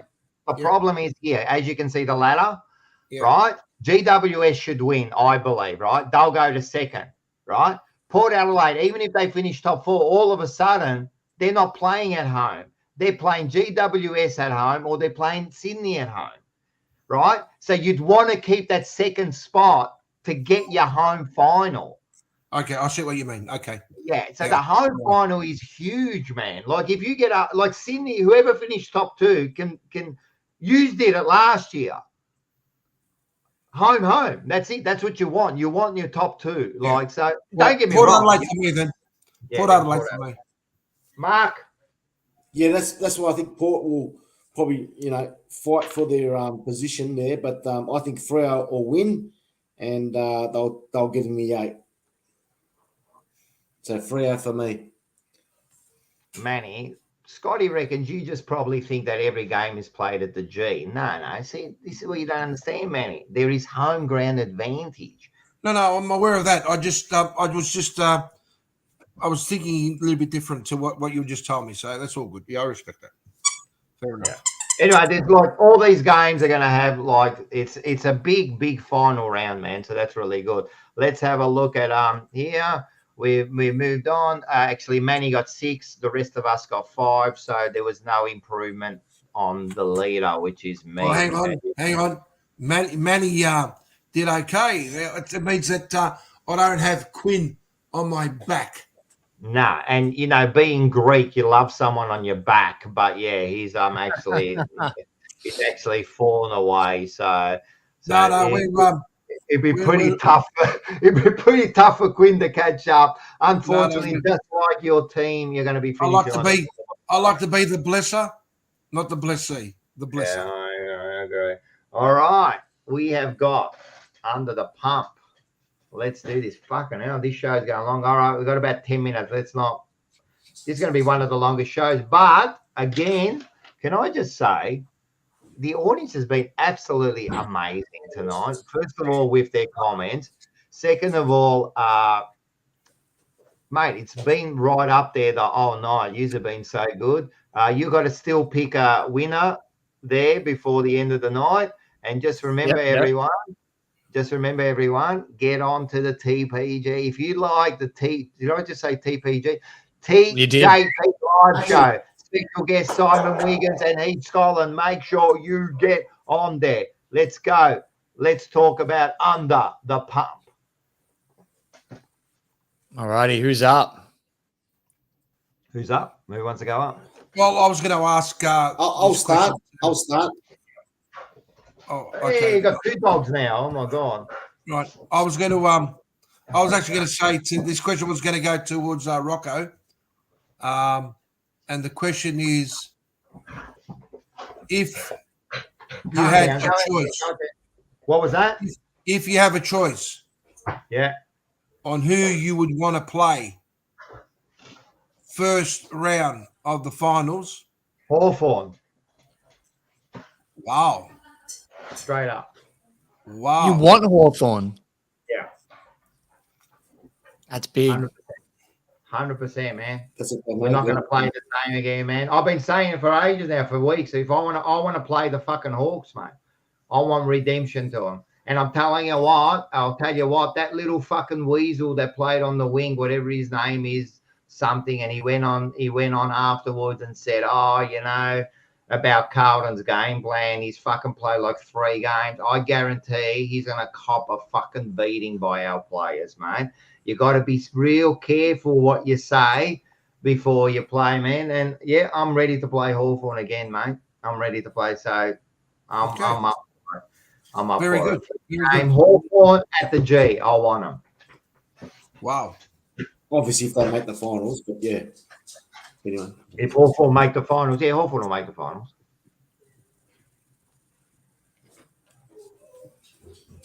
Obviously, if they make the finals, I didn't say Hawthorn or Carlton, just if they make the finals. Weddle, whatever the fucking Weddle your name is, wait till we get you, mate. And if I'm anywhere near the boundary, you're going to fucking cop it off me, mate. I'm going to make you go home crying, you dumb fucking little shit. And you don't worry about us, Mark. As I said, mate, people with glass houses should not throw stones, mate. So, Next question. Yeah. All right, Manny. Because I've been through a similar thing with the Tigers, next year there's a big list decision that needs to be made with Collingwood with, I think you got like 11 players over 30 or something like that, some crazy number. Do you move on some of these older guys before you hold on too long? And if so, which ones would you be looking at sort of saying, see you later to? Oh, look, I think at the moment, there's been a lot of talk about the fact that Pendlebury's signed 1 more year on for us. And, as I said last week, Pendlebury is a superstar. He's a legend of the game, but he's also an ambassador for football, but he's also an ambassador for the Collingwood Football Club. Look, I think it's a big decision they've got to make now that we've lost Wright. He's he's handed in his resignation. So, it's about getting the right person to be there to make the right decisions. Yeah. So look, it's a tough. I think 1 more year. I think they should give him 1 more year, and in that 1 year, bring in a lot of the. I mean, look, they've got to have the right attitude. And if you think that you're looking to win the premiership next year, I think you're dreaming. I think it's maybe time for McRae to take a step back and say, you know what, let's get these mature players to work with our younger players at least for 12 months, because at the end of the day, you still need that experience. Sure, they might not be players that you're going to potentially try and win. Hey, Jamie. G'day, Jamie. But I definitely think that they should keep him for at least 1 more year and then look at potential changes. But these young players, they still need to have some experience behind them. So at the moment, I think they should just stay pat and then see what big moves happen. I like it. I like it. That was very intelligent. Do you want to go? I'll do that. Manny, I've got another pump question for you, buddy. It's pretty quick. So obviously you guys are running premiers, okay? So you won the flag last year. Congratulations! But when do you feel that the next premiership window is going to be? Like, you're saying before that obviously Quinn asked you a question about some of the players and the experienced players and young players. But where do you feel is going to be the next premiership window for the Collingwood Football Club? Oh, look, it's like asking me, how long is a piece of string? I think honestly that they've got to look at where their strengths are and where their weaknesses are. But having said that, some of the players are showing determination. Some of the players are showing that they're actually not wanting to have that, that determination, that the grunt they had last year. But look, ideally, I'd like to see the Magpies win another flag in 5 years' time.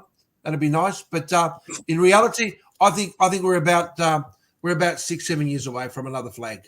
What? Oh, that's fucking huge, man. I wouldn't even say that about that. So do you reckon you'll win one before the Bombers? Definitely.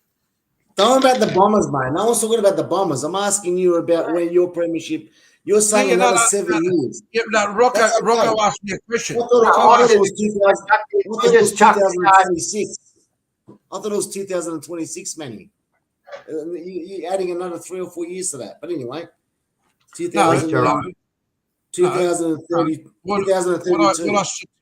What I said to you because you threw a smart ass comment at me on the phone, and I said to you that our season's over.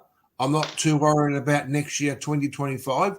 I think in 2026 is going to be a more competitive year for us. Now, I'm not saying we're going to win the flag, but I reckon that next year we might miss out on playing finals footy.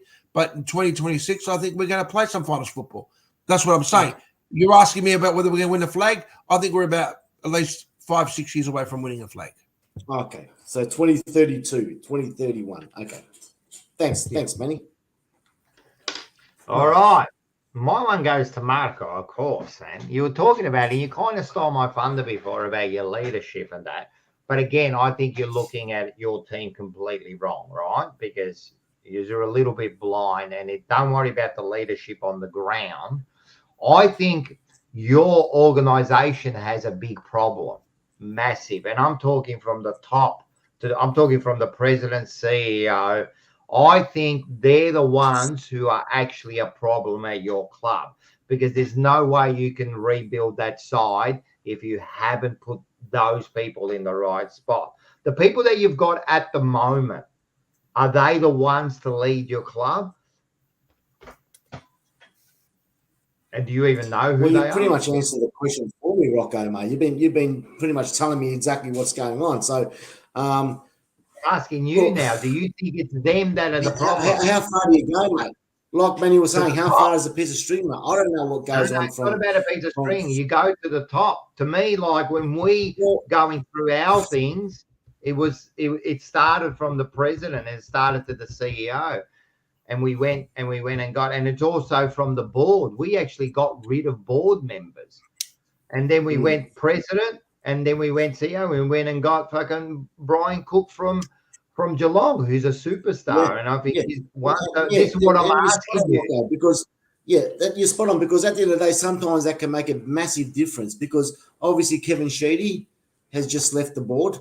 So, that could, there's sometimes when you got, like coaches and players that are involved in the club, sometimes you might need them to just move on and start a new generation. And hopefully that does happen. But I was pretty sad to see Kevin Sheedy move away from the club as a board member. And like you're saying, Rocco, there's a come from the top.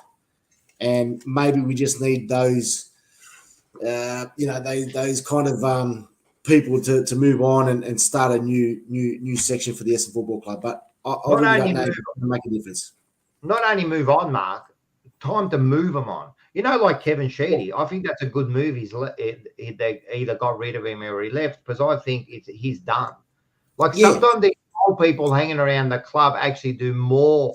For example, Richmond, to me, mate, they were genius when they brought in bloody Brendan Gale, and then they brought Peggy, whatever her name was, man. She was a nobody in the kind of the football world, but she galvanized that side, and that's what we needed, and that's what I'm saying about you guys before. To answer that question, Rocco, I agree with you, mate. Sometimes you just need to make changes and get rid of some of the old, favourable, players and coaches that have been in our club. Hopefully go to the next stage. So you've got a point there, but apart from that, it really just comes down to the playing group and the leadership. That's what I believe. But we can only hope, Rocco. We can only hope. All right, perfect. That's it. All right, what a show, man! It's almost the 3-hour mark, and we're just in time. Do you believe it, guys? Far out. Far out. You know who are the sick puppies? all these people watching the show, you are a bunch of sick fucking puppies, mate. Scotty Thompson's been on about 22 hours of channel this week, man. He is a superstar. All right, Manny, make me laugh. All right, so bloke's driving his car down the highway, sees a big sign outside a pub. It says, make my donkey laugh. Win $100,000. So anyway, bloke walks in. He goes up to the donkey. All of a sudden, the donkey starts laughing. The bloke goes in, has a piss, walks back out, says to the barman, says to the owner, give me my 100 grand. Takes his 100 grand and off he goes. Anyway, this donkey wouldn't stop laughing, just went on and on and on and on. Anyway, so the owner of the pub put a sign up and said, please make my donkey cry. So bloke was driving past 6 months later, sees the sign, thought, oh, you beauty, walks back in, goes up to the donkey. All of a sudden, the donkey starts crying. Goes into the toilet, has a piss, and he's about to walk out, grabs 100 grand. The owner says, hang on, mate. He says, hang on just a minute. He says, you come in, I give you 100 grand, you make my donkey laugh. All of a sudden, I give you another 100 grand, you make my donkey cry. I want to know what your secret is. He says, well, I just whispered into your donkey's ear when I first come around that I've got a bigger dick than him. So he started laughing. And now I just showed him.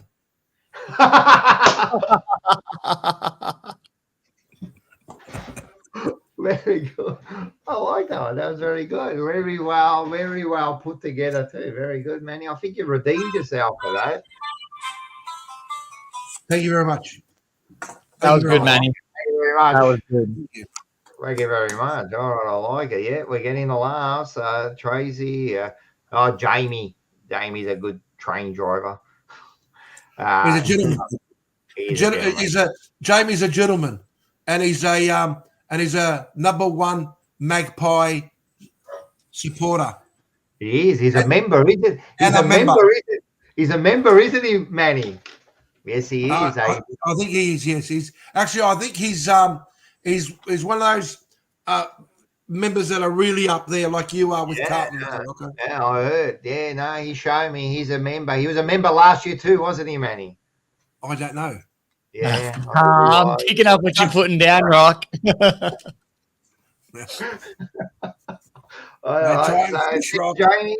Jamie, oh, he's laughing, and we had a good chat today. All right, one last thing, Quinny, have you worked out who you got? I think you had. I have. Yeah. Well, I mean, it wasn't really pick of the litter at this point, but he did come and watch my football game. I'll give him that. So he made the effort to come down. So Rob Galicchio, or Galicchio. Lucky man. Galicchio. Yeah. All yours, Roberto. So well done, Matt. Done, perfect. So we got the three. Perfect. All right. It's been a big night. Unfortunately, and someone did ask, and yeah, we will be going through the finals if you guys are up to it. There's always finals and there's always AFL to talk about, regardless if Carlton make it 1, 2, 3, or 4 weeks. We will be here till I think the week before the grand up to the grand final, like we did last year. Dylan, you became a member. What the fuck? You weren't already a member. I'm going to give you. Oh, he's in the house now. I'm going to go there, going to pound him right now. He's using your money too, Rock. That's the problem. I think you become a bigger member and he's using my money. So well done. Everyone, before you go, really, let's get down there. If you think this is fun, man, let's get down there. Get your tickets. Link is below. Just click onto the link. 6-course meal, special guests. We're going to have merch there. We're going to have door prizes. We're going to give away.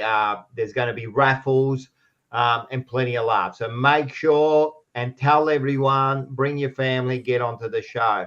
All right, guys, thanks for coming. You've been a star, Dylan Stock. Yes, he stole my lunch money. You did too. Thanks, everyone, for joining. It's been a big show. So